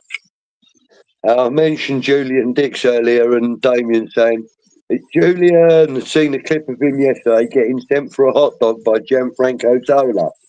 I don't know what that means.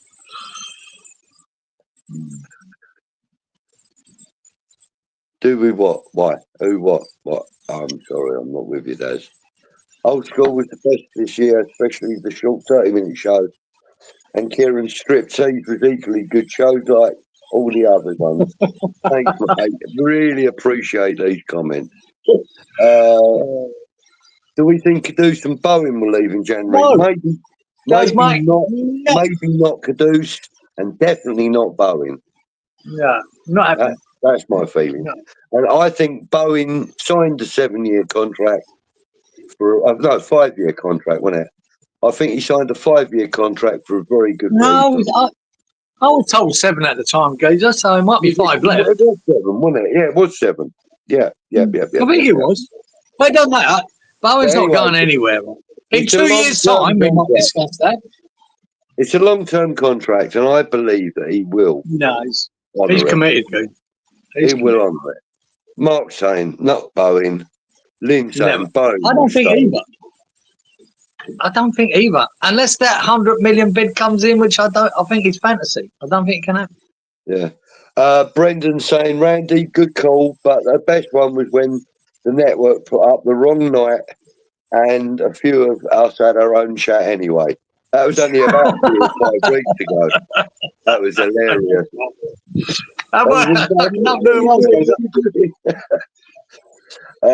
We'll be here come the end of January. Yeah, that's probably about right. Yeah.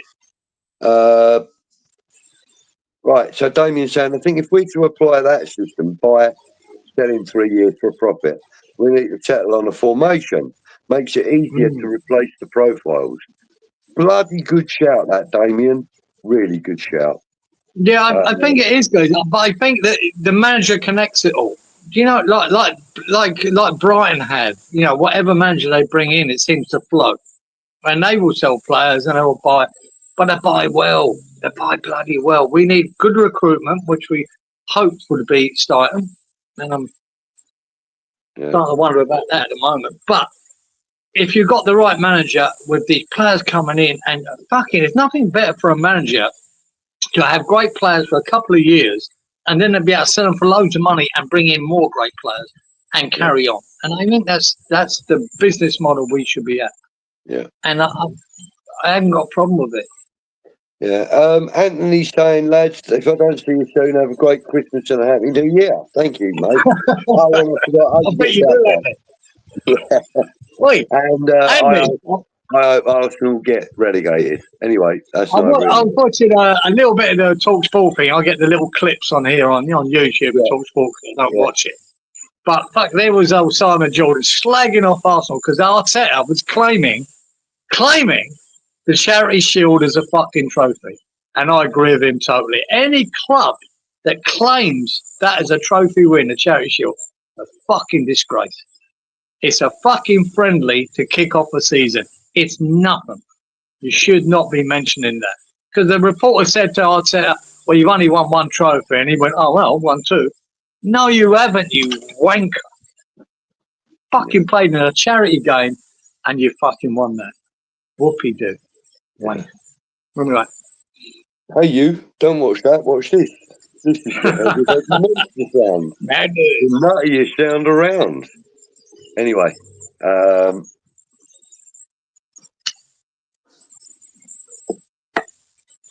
Randy saying, Damien, as long as if we can sell high and buy effectively, mate, then West Ham can be better when it comes to recruitment. Exactly. It's what you got to do. You have to do it in this modern world, especially with these regulations they've got on team. It's the only way to survive and get better. It really is.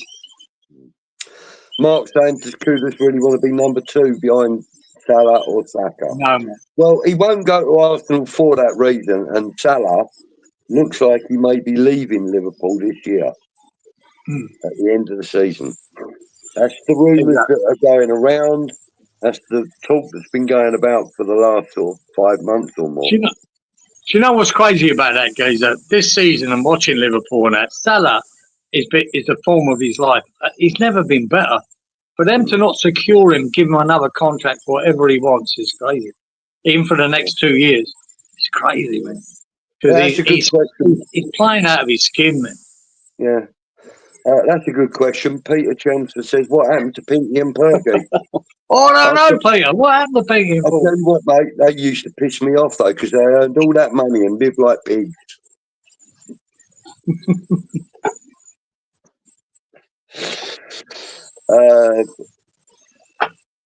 Right, okay. Damien says he hates to be the one to say it, but we need to be realistic with you, team players. Not everyone's going to be the level required. I hope Scholes is promoted to second left back now, though. I mean, he's right there, buddy. I've always said that about young players. It's all very well shouting for they should be playing, they should be playing. Are they good enough? And they have to be at a level. What worries me though is sometimes managers, they're so worried about their job and so worried about the result that they don't give them the opportunity. Good managers, they actually feed them in after a while. They integrate them, They integrate, guys. That's the 58. Good night, sir. Thank you for joining. Much appreciated. See you, mate. See you, 58. Damien says he thinks that Potts may have a role to play next season. Hopefully a few of them do. But. Yeah. Dash says Kudus and Bowen are West Ham's best players. It'd be hard to argue that. It would be very hard to argue that. Kudus has fallen off a bit this season. He has, yeah. I think do you know what I've noticed? That even that Bournemouth game, he was doing a lot of good stuff, but he's so deep doing it, it doesn't affect anything. Mm-hmm. Yeah, and I noticed a tactic in that Bournemouth game, just to go back to it for a minute. And I actually was sitting watching the game, right?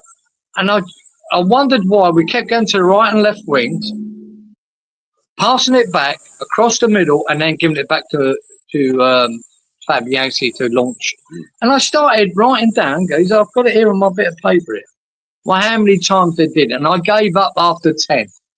Now, what that to me is a tactic. That's not them not being able to do anything. They weren't trying to penetrate the back four of Bournemouth. They weren't trying to. What they were trying to do was kill the momentum of Bournemouth. Now, it's a tactic.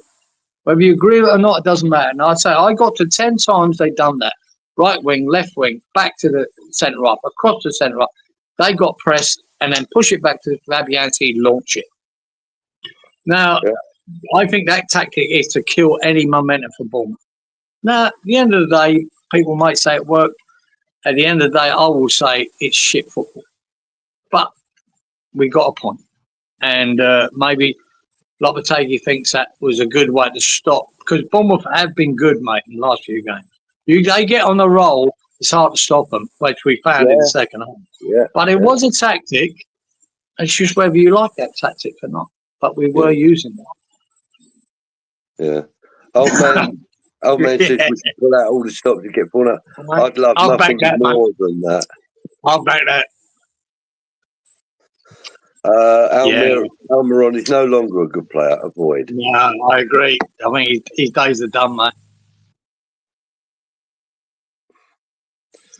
Richard meet both in the Bramley Moor pub across the road. Mate, more chance of seeing Budgie than me, Richo, but yeah. If I can ever get up there, buddy, I definitely will come to that pub. I won't wear my colours though, because I'm likely to get my head shaved, I reckon. Nah, the Everton boys all right. I'll wear a neutral pink or something. I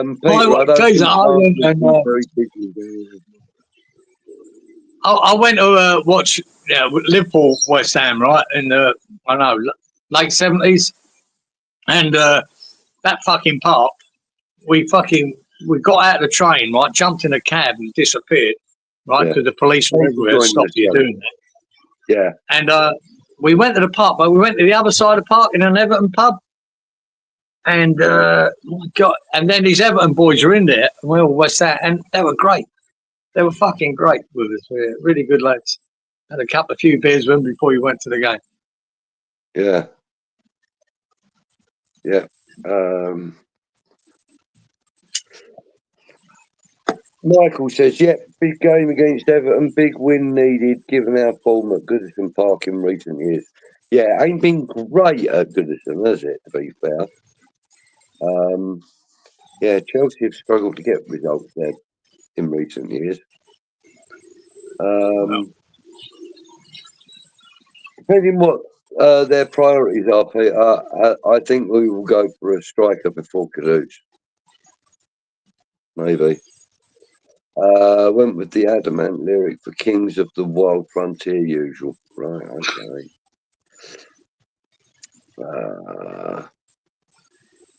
Mudryk could be banned for up to 4 years. Wow. Yeah. Wow.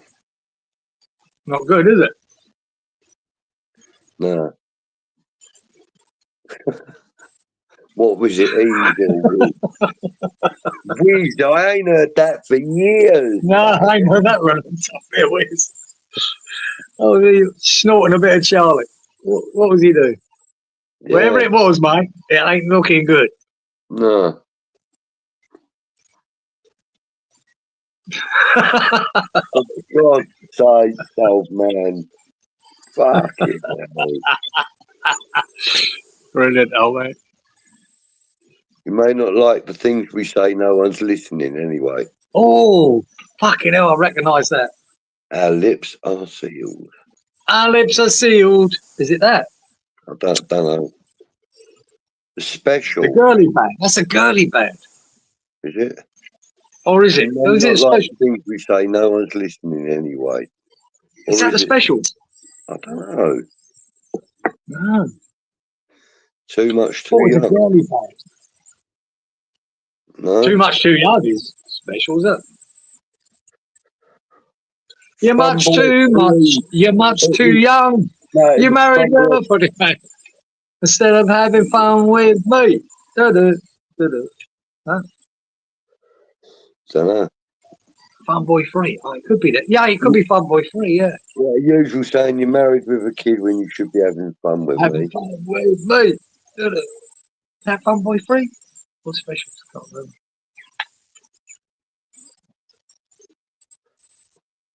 Do you think we get a result on Saturday? There's a good chance of it. We did answer that. Yeah, good chance. I don't think we'll lose. Let's put it that way. I don't think we're losing against Brighton. Right. So apparently it's a drug called meldonium, which is banned here in the UK. The Ukrainian army use it. Apparently, it's meant to improve physicality and fitness. All right. Okay. I've seen that So story. it's the same sort of shit that the bike riders were using. Armstrong and that. Maybe. Banned for life. Out, well, out for me, but ultimately not until the end of the season. Lucky Git won a load of dosh twice. Yeah, he did. Yeah, that thing you were saying about. Yeah, I know. It was fucking mental, Sharky. It's a mental. It's like if you look up on YouTube, I say I wrote down his name, Bill Morgan. It's mental. Usual says best West Ham bar none. Yeah. What? I remember last week. You know when we were on Tony's and Yeah. I told you about Potwash Creek and what was the Spankers Mob in Australia, and he come up. Usual come up with Wizard Sleeves Way or something. Oh yeah. Brilliant. Quality. Brighton's lost 4 in a row. You know what that means? Yep, they're going to be fighting. Well, it might mean they lose 5 in a row. You never know. Yeah. Sharky says Lopetegui's been having a really bad time. Feels bad for the bloke. Exactly, Sharky, and I do too. And a lot of that. That's what I thought a lot of the Paquetá couple was about. The keys are struggling. You know what I mean? The Japanese guy I was thinking of from Brighton, Matoma. You're right, Brendan. You're right. Brendan, Sharky, both said it. I just want to say on poor old Lopetegui. Like, I watched my mother die. My mother died for a year with cancer, and it takes it out of you, man. And I was holding her hand when she passed away, right? So, you know, for a year we went through that. It's tough. Now he's been going through that with his father, and he's trying to run a fucking Premier League club. Tough, man. You know what I mean? Yeah. And you can see it in his face in the last few weeks. Clearly, everyone's saying about, you know, it's the pressure of the job. I don't think it was. I think mostly it was that situation. His poor dad. You know what I mean? He's going to lose his dad. It's horrible, man. Horrible. And I know what it's like. Usual said Budgie am I right for Christmas dinner because they keep seeing me cooking. Right, fuck that, usual. I would have you nowhere fucking near me for Christmas dinner, man. All right, I'll tell you what, usual. I'm at my daughter's on Christmas Day, so mate, I can't say. Kaori Matoma, that's him. Kaori Matoma. I didn't know his first name. There you go. I thought it was Katsui, but that's a curry. Katsui curry, isn't it? next Wednesday, Croc Kieran. Creek, yeah. Croc Creek. Up Croc Creek. Oh dear, lightning fast fingers. Hopefully. Right, Bowen's 28 in a week. He's getting on. Oh, fuck yeah, he's old, isn't he, Mark? Yeah. Oh, you're both looking forward to Christmas. I'm looking forward to it being over, if I'm honest, Dad. I'm really not a Christmas person. And the only reason I'm not going to be able to do next week is because I'm at my daughter's. And it's her first time ever hosting a Christmas day. And, yeah, so got to be there to help her out and support her. And she's just announced today that she's expecting a baby in June. And she's getting married next year, hopefully, also. So I'm quite happy. Going to be a granddad for the 6th time. Lovely. 8th time. Shit. 8th Jesus fucking hell. Get a grip, son. I know.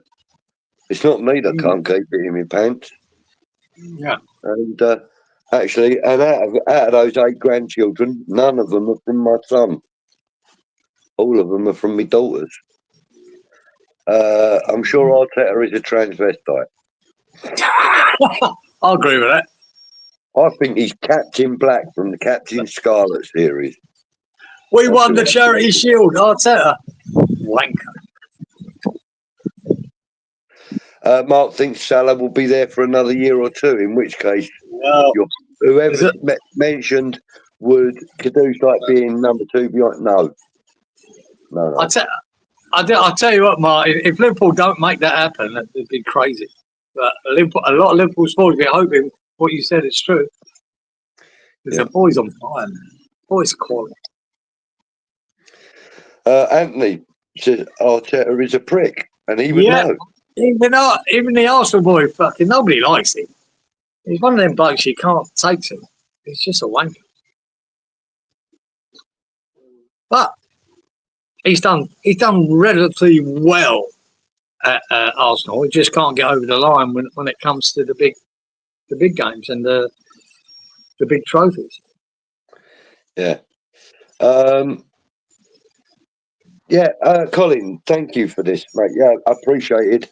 It would not be surprised if Liverpool get Kudus. Agreed, but, you know. Richo, good night. Thank you for joining, mate. Really appreciate it. Great to know about your season ticket and everything. Mate, lovely. There you go, Mark says it. We love you, Colin. I don't think he will go to Liverpool unless Salah is sold and Highfield got a connection, as he is there at Liverpool, and he was with us last year. Absolutely. It's all about Salah. It's all about Salah. Yeah. I mean, nobody wants to bring somebody in to challenge Salah for his place. They just need someone there as backup for him. And Kudus is far too good as backup. Yeah, he's not a backup player, dude. He's not, you know. And, you know, regardless of Salah's age, which is, 37 now, 36, something like that. No, he's not. No, he's probably early 31, 32 maybe. Yeah, he's early. Jesus got another good 2 years in him, mate. Yeah, I mean, but the thing is, even at the age he's at, he ain't stopped being immense. If Liverpool, I'm not sure what the contract situation where it runs out at the end of the year, which I think it is. Yeah. If they think they can get a load of money for him rather than keep him for 2 years, they might, do it. Yeah. I just don't know how it's going to work. But my God, I just think he's such quality. He is world class, Salah, right? As simple as that. He's world class. Kudus isn't, but he's a good and up and coming player. Yeah. Usually saying certain Arsenal channels are saying Kudus is a done deal come January. Yeah, keep saying it. Dipsticks, mate, if that's what they're saying, because nothing is a done deal unless they're going to come up with over £100 million or up to £100 million, and they're not going to do that again. Not 2 seasons after they've done it, buying Declan Rice from us for that kind of money. They're not going to do it. Don't believe. I don't think Arsenal need him, to be honest with you. Do we think West Ham will finish top 10? Possibly just outside, I think. I think maybe 12th is probably the best we're going to get. I think we're looking around there. 10th to 12th. That's my... that was my prediction at the beginning of the season, and nothing's changed. So... Dad says he's got sisters in Australia and he misses them a lot. Do you, Daz? Oh. Where are they, Daz? Don't know where they are in Australia? Yeah, give Cieran their address. He'll go and make sure they're not lonely. I don't want their address. I ain't fucking going around getting near your sisters. Daz will fucking hate me. You make sure they're not lonely, wouldn't you, mate? I'm not into that. Jesus. Scholes has been playing centre mid for the under-21s. Might benefit from a couple of games back at left back with the under-21s to find his rhythm. Then bring him back to the first team as Everton's deputy. Good shout. Maybe. I agree with that, Randy. They don't tend to spend big in January, but you could be wrong. You know, they could surprise everybody, but no one got the pulp lyric. No, not in the pulp, fate, unfortunately. Dog eat dog, Adam and the ants. There we go. Missed that one. Just like, that fella to Arsenal was a done deal in the summer. Yeah, exactly that, Michael. Exactly that, mate. I wish I had the money to see my sisters in Australia. No chance at the moment, mate. Listen, we're all struggling with dough at the moment. Seems to be a big commitment, Daz. Expensive trip too. Yeah, it is. Yeah. I'm still mystified by Guilherme not getting any game time. He's sitting on the bench. He don't play even any other football. He might as well be either be sold, loaned out, or not play some. We all agree. We all agree with that, mate. It should have been loaned out for me, Colin. But there you go. Yeah.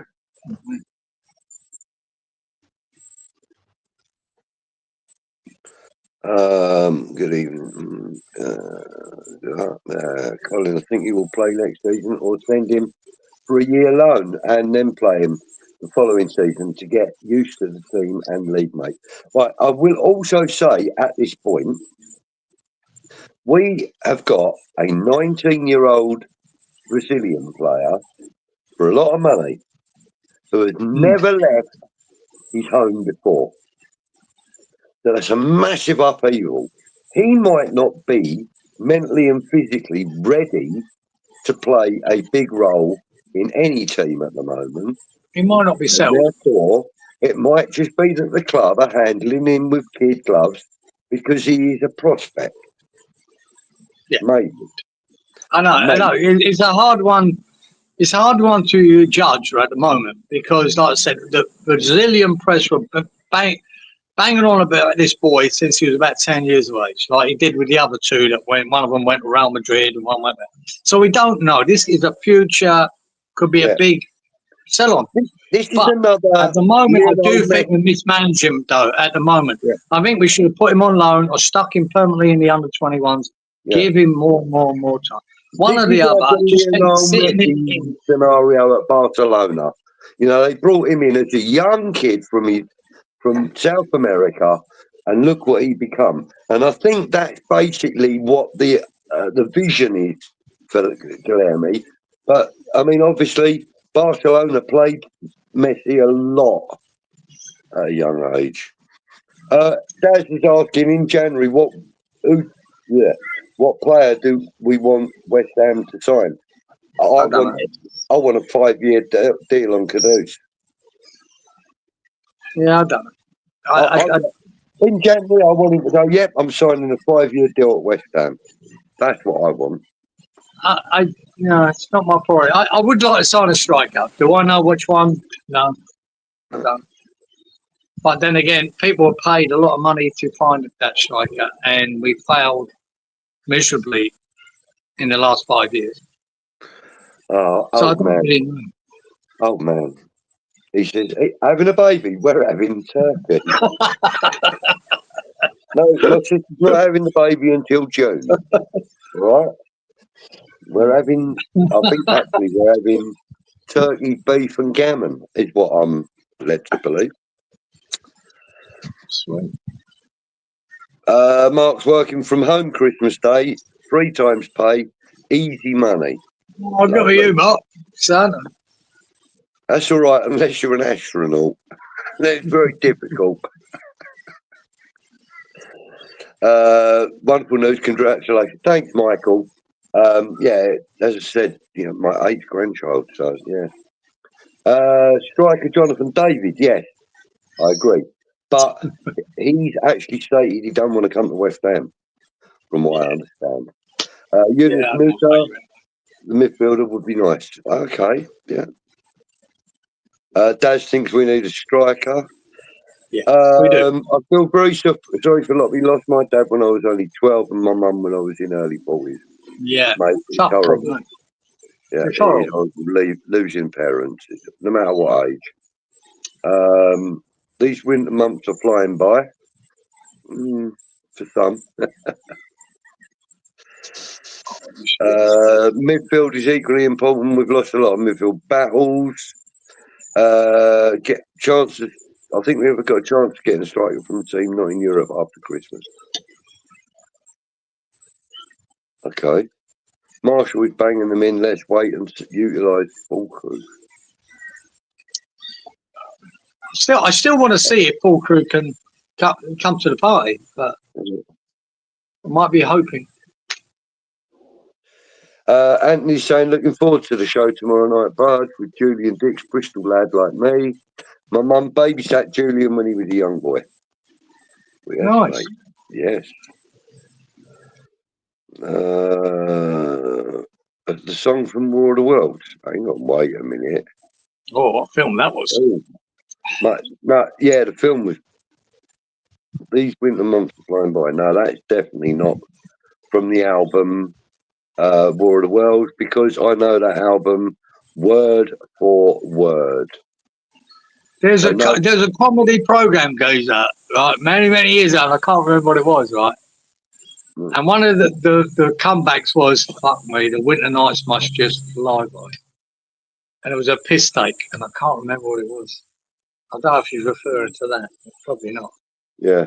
Colin's saying the reason he's escalating is because he saw said that Buzz are interested in Caduce.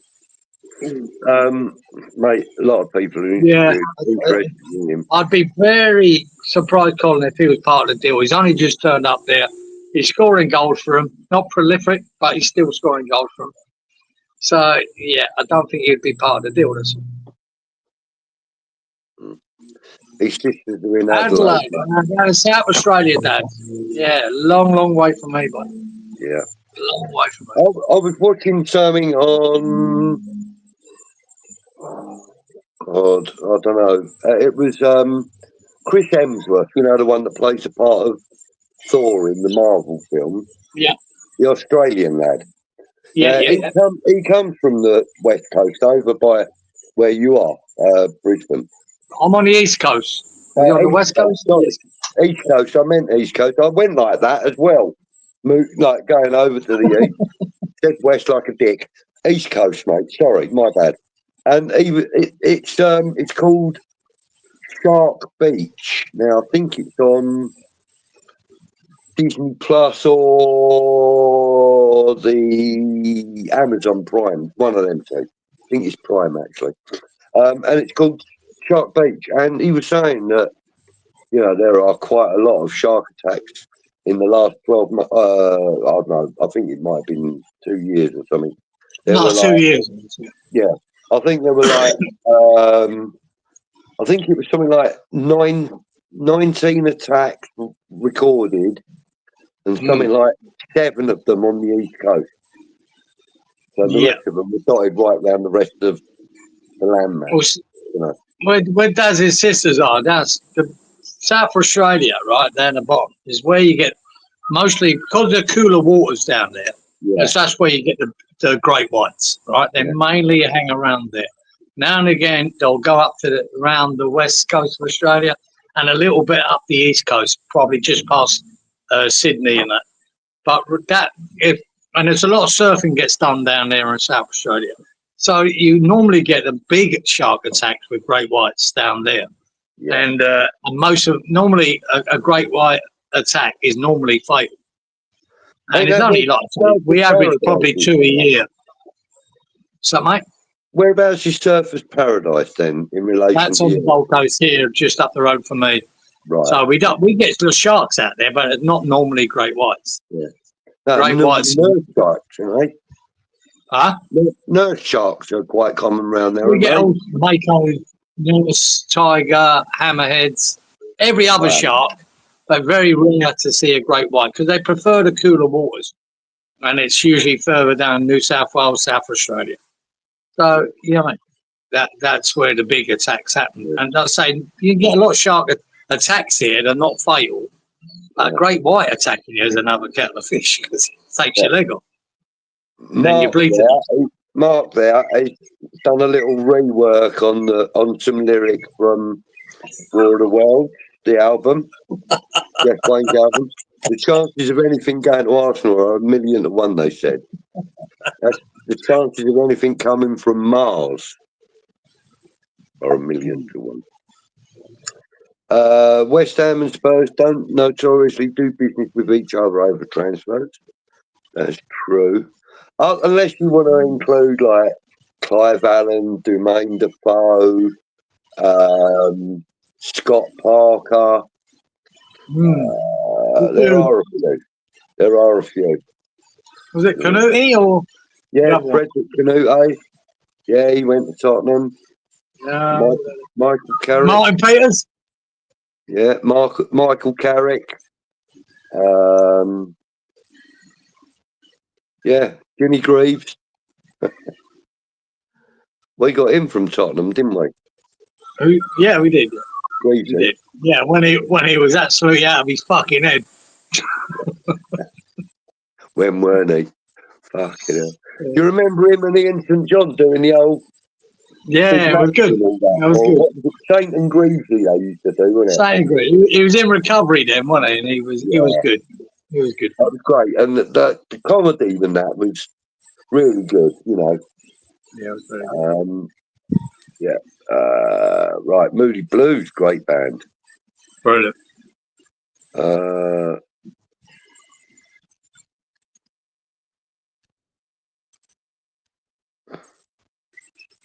Yeah, I agree with that. What is benchwarming doing for him? Not a lot. Yeah, I see the point of it. Right. Luzio is going back to Brazil with his girlfriend is pregnant. That's something I heard as well, Mark, actually.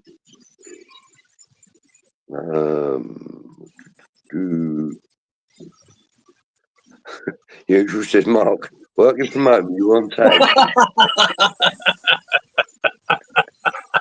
Like it usual. Apparently there's a gammon shortage this year. They're all guarding statues.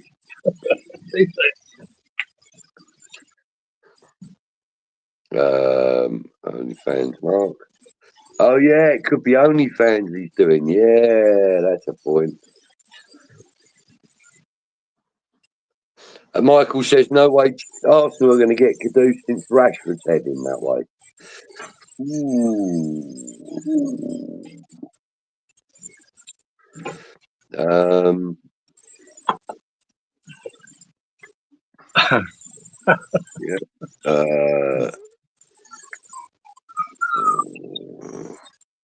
Right, okay, so should we start winding things up? 2 hours, mate? I don't know, guys. I think we should do 6 hours to make up for next week. Nah, mate, fuck that. Baby Shark. Just 2 little things there. Watching one of the games the other day, I didn't realise Bobby Zamora is at Brighton helping the strikers out in training. Didn't know that. That's what one of the commentators said, Geezer, so I presume they're right.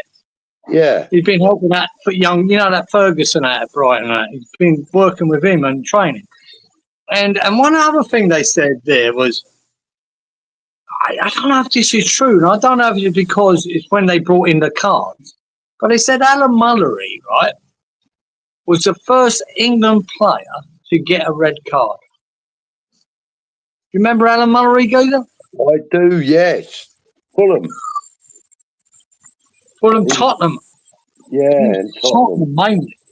And Alan Mullery. Used to play number 4 in the England shirt as well, if I remember right. I just don't know whether they met. He can't have been the first person to be sent off, right? He can't be. But when they said he's the first England player to get a red card, I presume someone in the chat might be able to tell us, one of these clever fuckers that are in there. Did that mean, when the cards came in, he was the first one to see a red for England? I'm presuming that's what you will have that confirmed or denied by this man here.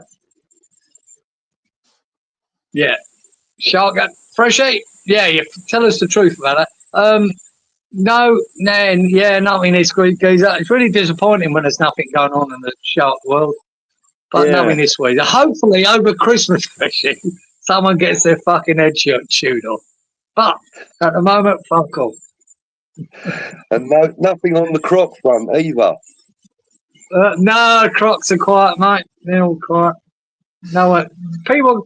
I'll tell you what. You know what I've always said about savage magpie attack. Yeah, there's going to be more of that. There'll be loads of them, but they don't make the news now. They're boring, so they don't make the news. That's the problem with that. But there will be magpie attacks without that. But what was I going to say there? Yeah, do you know what I've always said about how dangerous it is to swim in the surf beaches here? How dangerous if you're not between the flags and that. And I've been saying for years and years, Geezer, when you fly into Australia, that should be an information thing that comes on your screen, on the plane, to teach, especially Asians, especially the language barrier.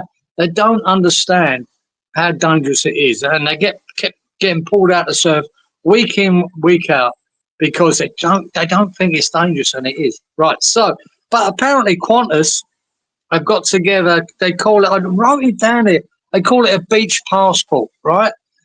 And now Qantas are involved with it, and they're advertising it here now in Australia. We're advertising it in between the games I was watching last weekend, and they use a famous Australian actor to do it.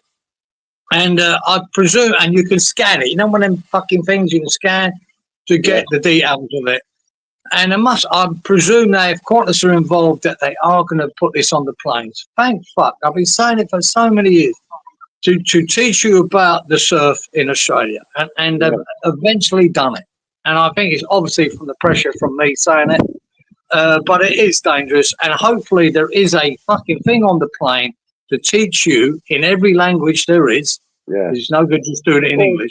QR code that you can scan and, one of them QR codes, and it comes up what language. It is a QR code, Casey, yeah. That's what language you want it in, Bosch, English or Japanese or whatever. Yeah, exactly. And they're doing it now, Gazer. They're doing it. And I went, thank fuck for that. Been saying this for years. I've said it on these, what's the name, for years. I'm like, I know the dangers of it. I know what it's like to swim in that surf. I have been caught in a rip. I did get out of it because a surf lifesaver told me how to fucking get out of it. And these tourists don't know.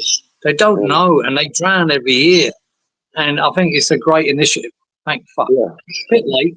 I mean, when that happens, like that case when you went overboard or whatever, and you had to swim.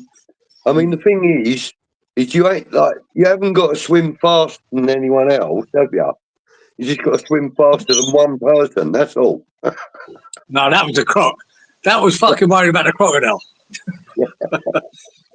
But it's this simple thing. I was swimming out 20 metres from the beach. Sweet. Right. And then I got sucked out by a rip, which happens there. And next thing, you're 60 metres, 80 metres away from the beach. And you go, fucking hell.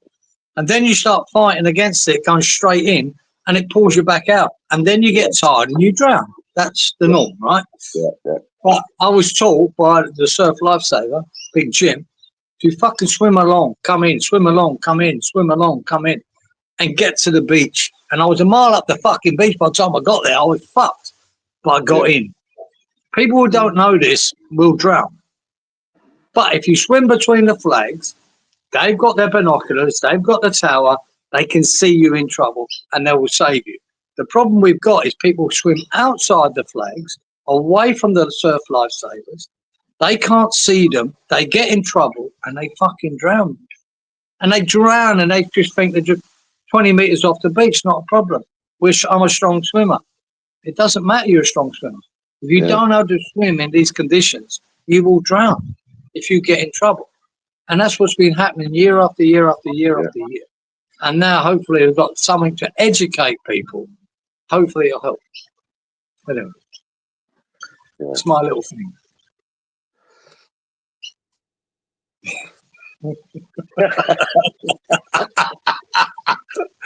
Yeah. I definitely love Big Edge. Shark attacks, I'm happy with, because you swim in their fucking pond, you deserve it. Yeah. So I'm a big fan of Big Edge, as Fresh. I actually heard something the other day. I was watching something, and I was watching some exceptional golfing shot, and one of the commentators on one of the clips said something about one of the golfers or something had made a shot into the water and disturbed a croc in the water, whatever you call it, like the pond or whatever, in the middle of the course. And the croc had like swirled and this and that. And one of the commentators jokingly said, "You're probably more at risk on a golf course from crocodiles than you are in like open water." And I thought, well, actually, that's probably not true. But you know, there is risk because crocs do come into the inland waters, don't they? There's not many golf courses here in Australia that have a problem with crocs, because you only get them up north. It's more alligators in America that there's an issue. I think it probably was gators, actually. Yeah, it's probably gators, geezer. And they are in that water. And if you're standing next to the edge of that water trying to hit a shot, there's an issue, right? But gators are nowhere near as aggressive as crocodiles are. Yeah. So it's a little bit negated by that. But it is more America that they have crocs come onto the course, out of the water, sunbathing, getting the heat. It was actually a woman golfer that was making the shot. And about 5 minutes later, they showed another woman golfer. Actually, I don't know if it was on the same course or what, but actually standing in the water to make her shot. Yeah. Thought, up to you, darling. Up to you, sweetie pie, if you're happy with it. I mean, I've seen American golfers there, the alligators next to their ball, right? And they've gone and grabbed him by the tail and fucking yanked him, and he flew back into the water so they could get him away from their ball. Yeah. It happens a lot in Florida and that. It happens a lot. Yeah. Sergey Rebrov. Yeah. Got Jimmy Neighbour from the Spud. Chris Houghton. Yeah. Chris Houghton. I went to school with him, Mark. I went to school with my mate Chris Houghton. Yeah. He was a West Ham boy. West Ham boy, ended up at Tottenham.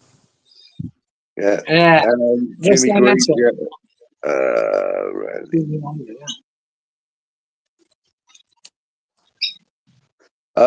Yeah. I can see what you're saying there, Damien. We do need an additional striker.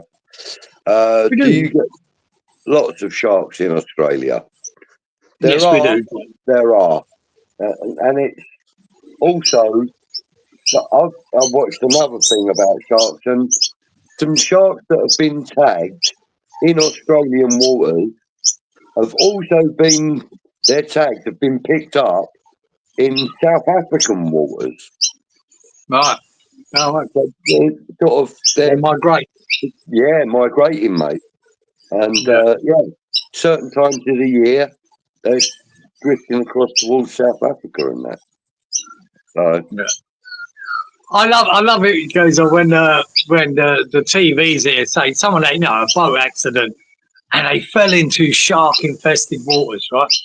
All the world, every fucking ocean in the world is shark infested. They want to dramatise it, and it's not. What was the comment? Go back one. There's the go back one. Was that one. Or that one. That 25-foot called Deep Blue. Yeah, I know yours. Deep. I'm just trying to read. Sorry. Biggest great white shark I know about is a 25-foot called Deep Blue. Is it? It might be, Colin.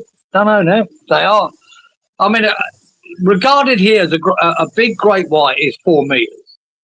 When you get to 5 meters, right, is about 18 feet, right?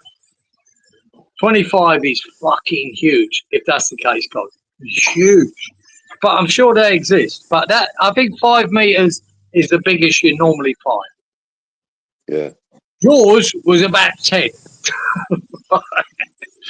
So a little bit over exaggerated, but it's a big fucking shark. Yeah. Right. Okay. Mullery was the first England player to be sent off. Oh, right. What's that then? Fresh. No, honestly, he was the first to be sent off. Yeah, first England player. Wow. That surprises me. Really surprises me. Oh, we knew that we could rely on Freshie for that info, though, didn't we? Well, I mean, we said that right. So what we're saying is, guys, this is how the tarty this game's gone. Before Murray got sent off, you could fucking tackle, boot, kick, punch, and not get sent off. Exactly. That's the thing. That's what that means. But what was Mullery in the 70s? Late 60s and 70s? 70s. And before that, no one got sent off, no matter what you did.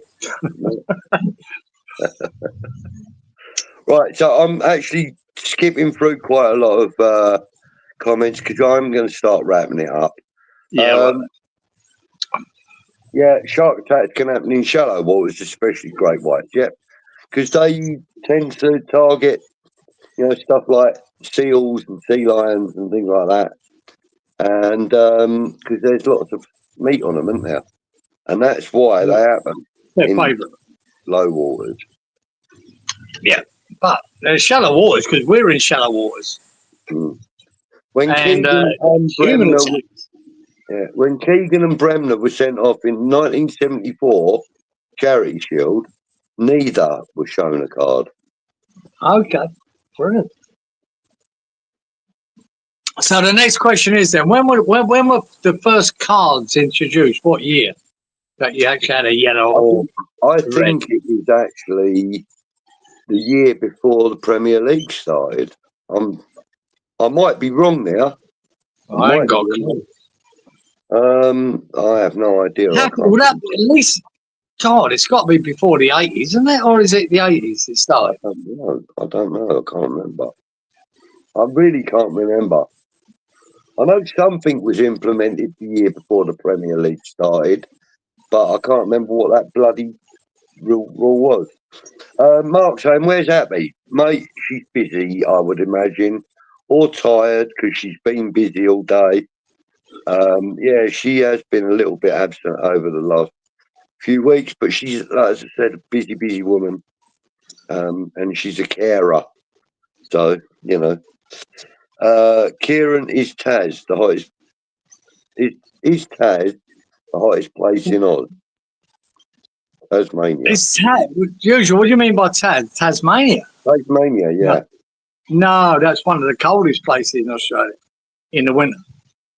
The hottest place in Australia, well, Northern Territory, right, which include Alice Springs, even though Alice Springs is more central and up. That they're the hottest place. The further north you go, like you in the UK, the further north you go, the colder it gets.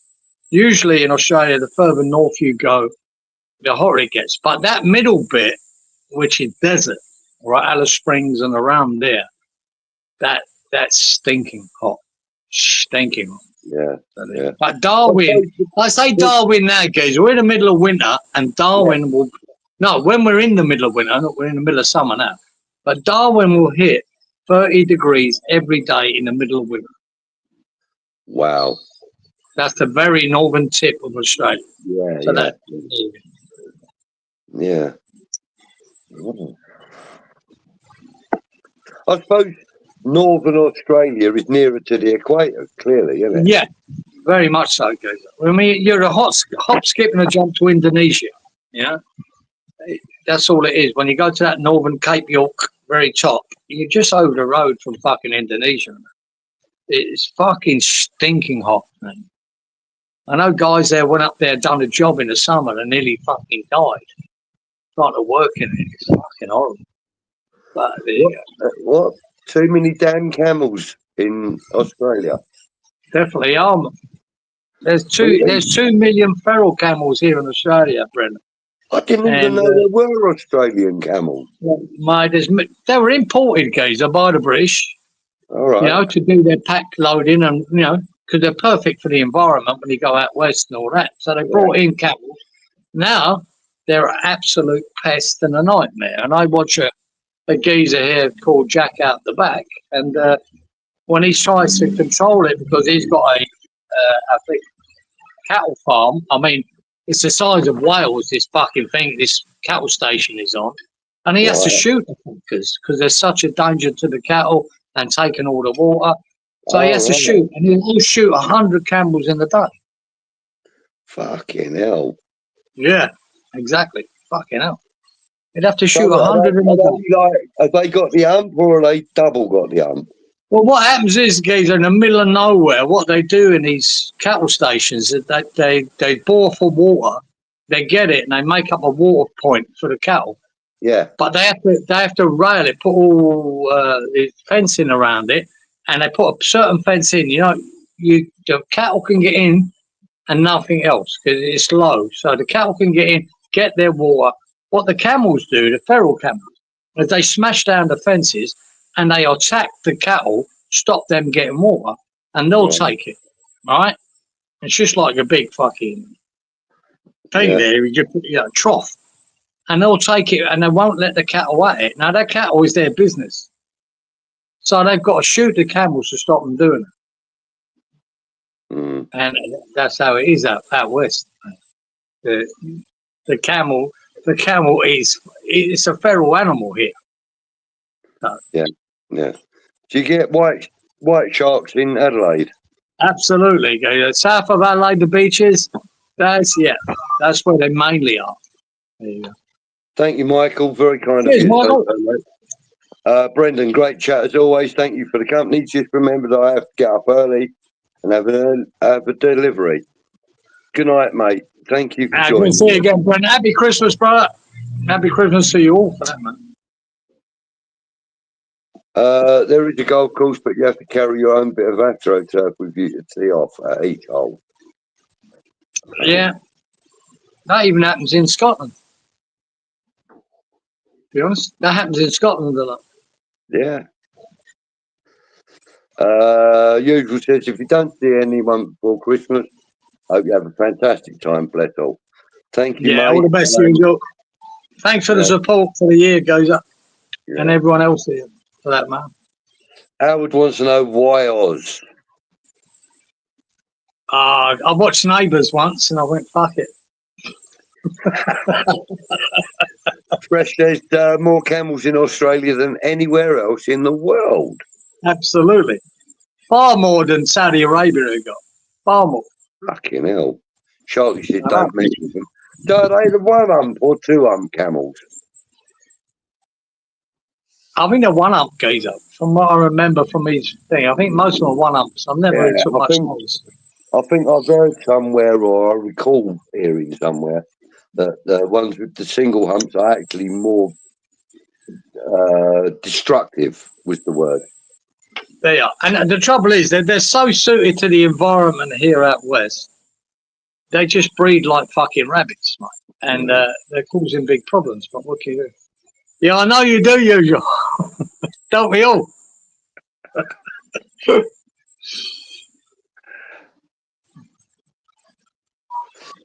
Has he got a half brother, your bloke, Jack in the back, wank in the garden?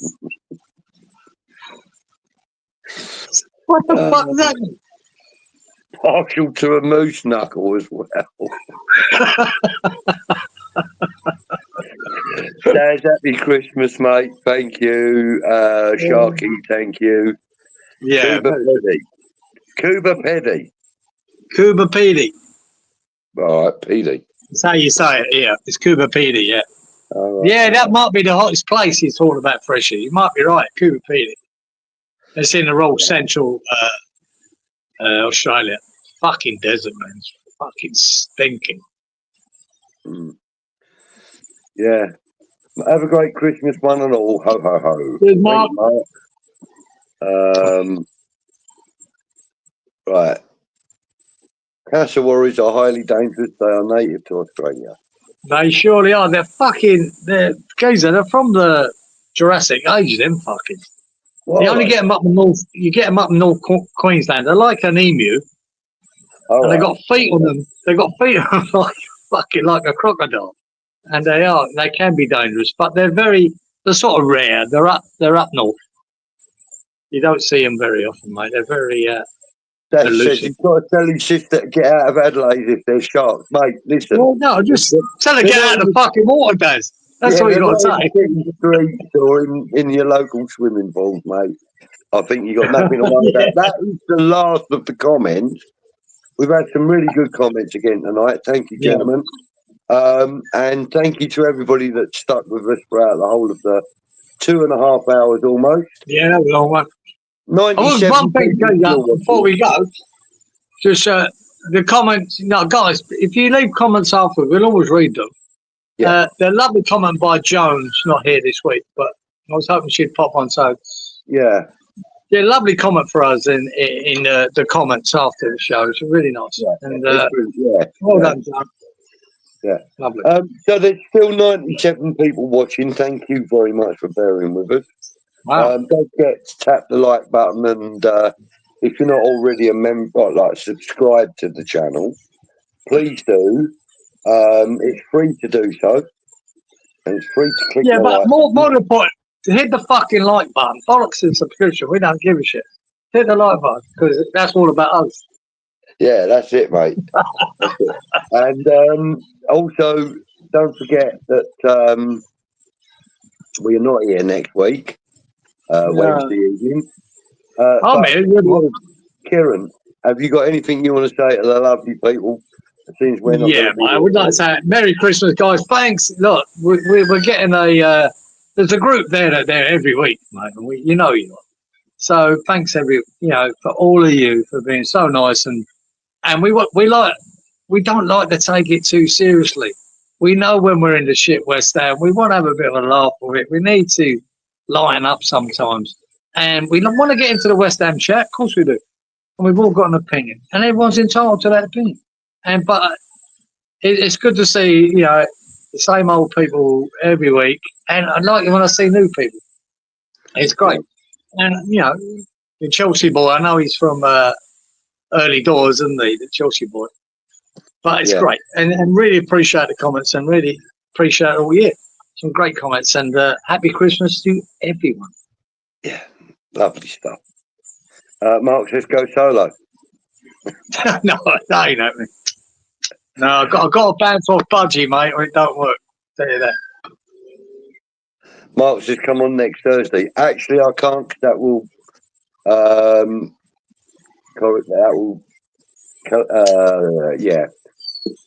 it'll be in. I can't. I do Thursdays on early doors, mate, so I can't do that, unfortunately. Fuck early doors. Sorry, what are you fucking doing, man? What's the matter? Right, guys, that's it. Everybody, thank you so much for joining us.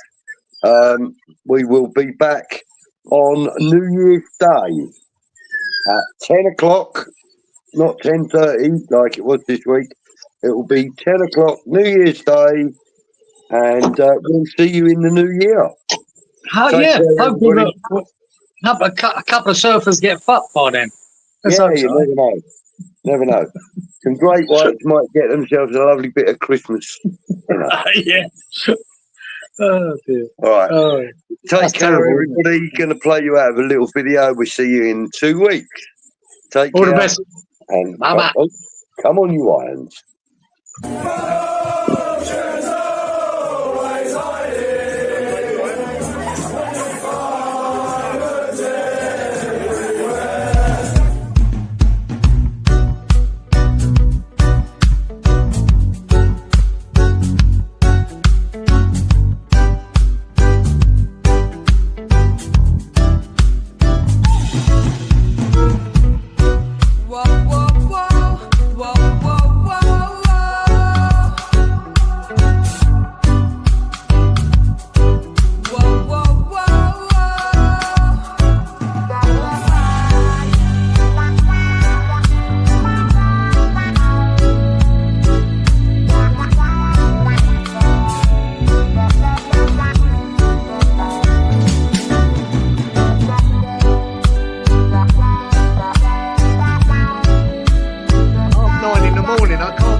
Never fucking stopped you before, come on. Hello, I am Lucas Paqueta. I'm very happy to be here. Come on, you guys.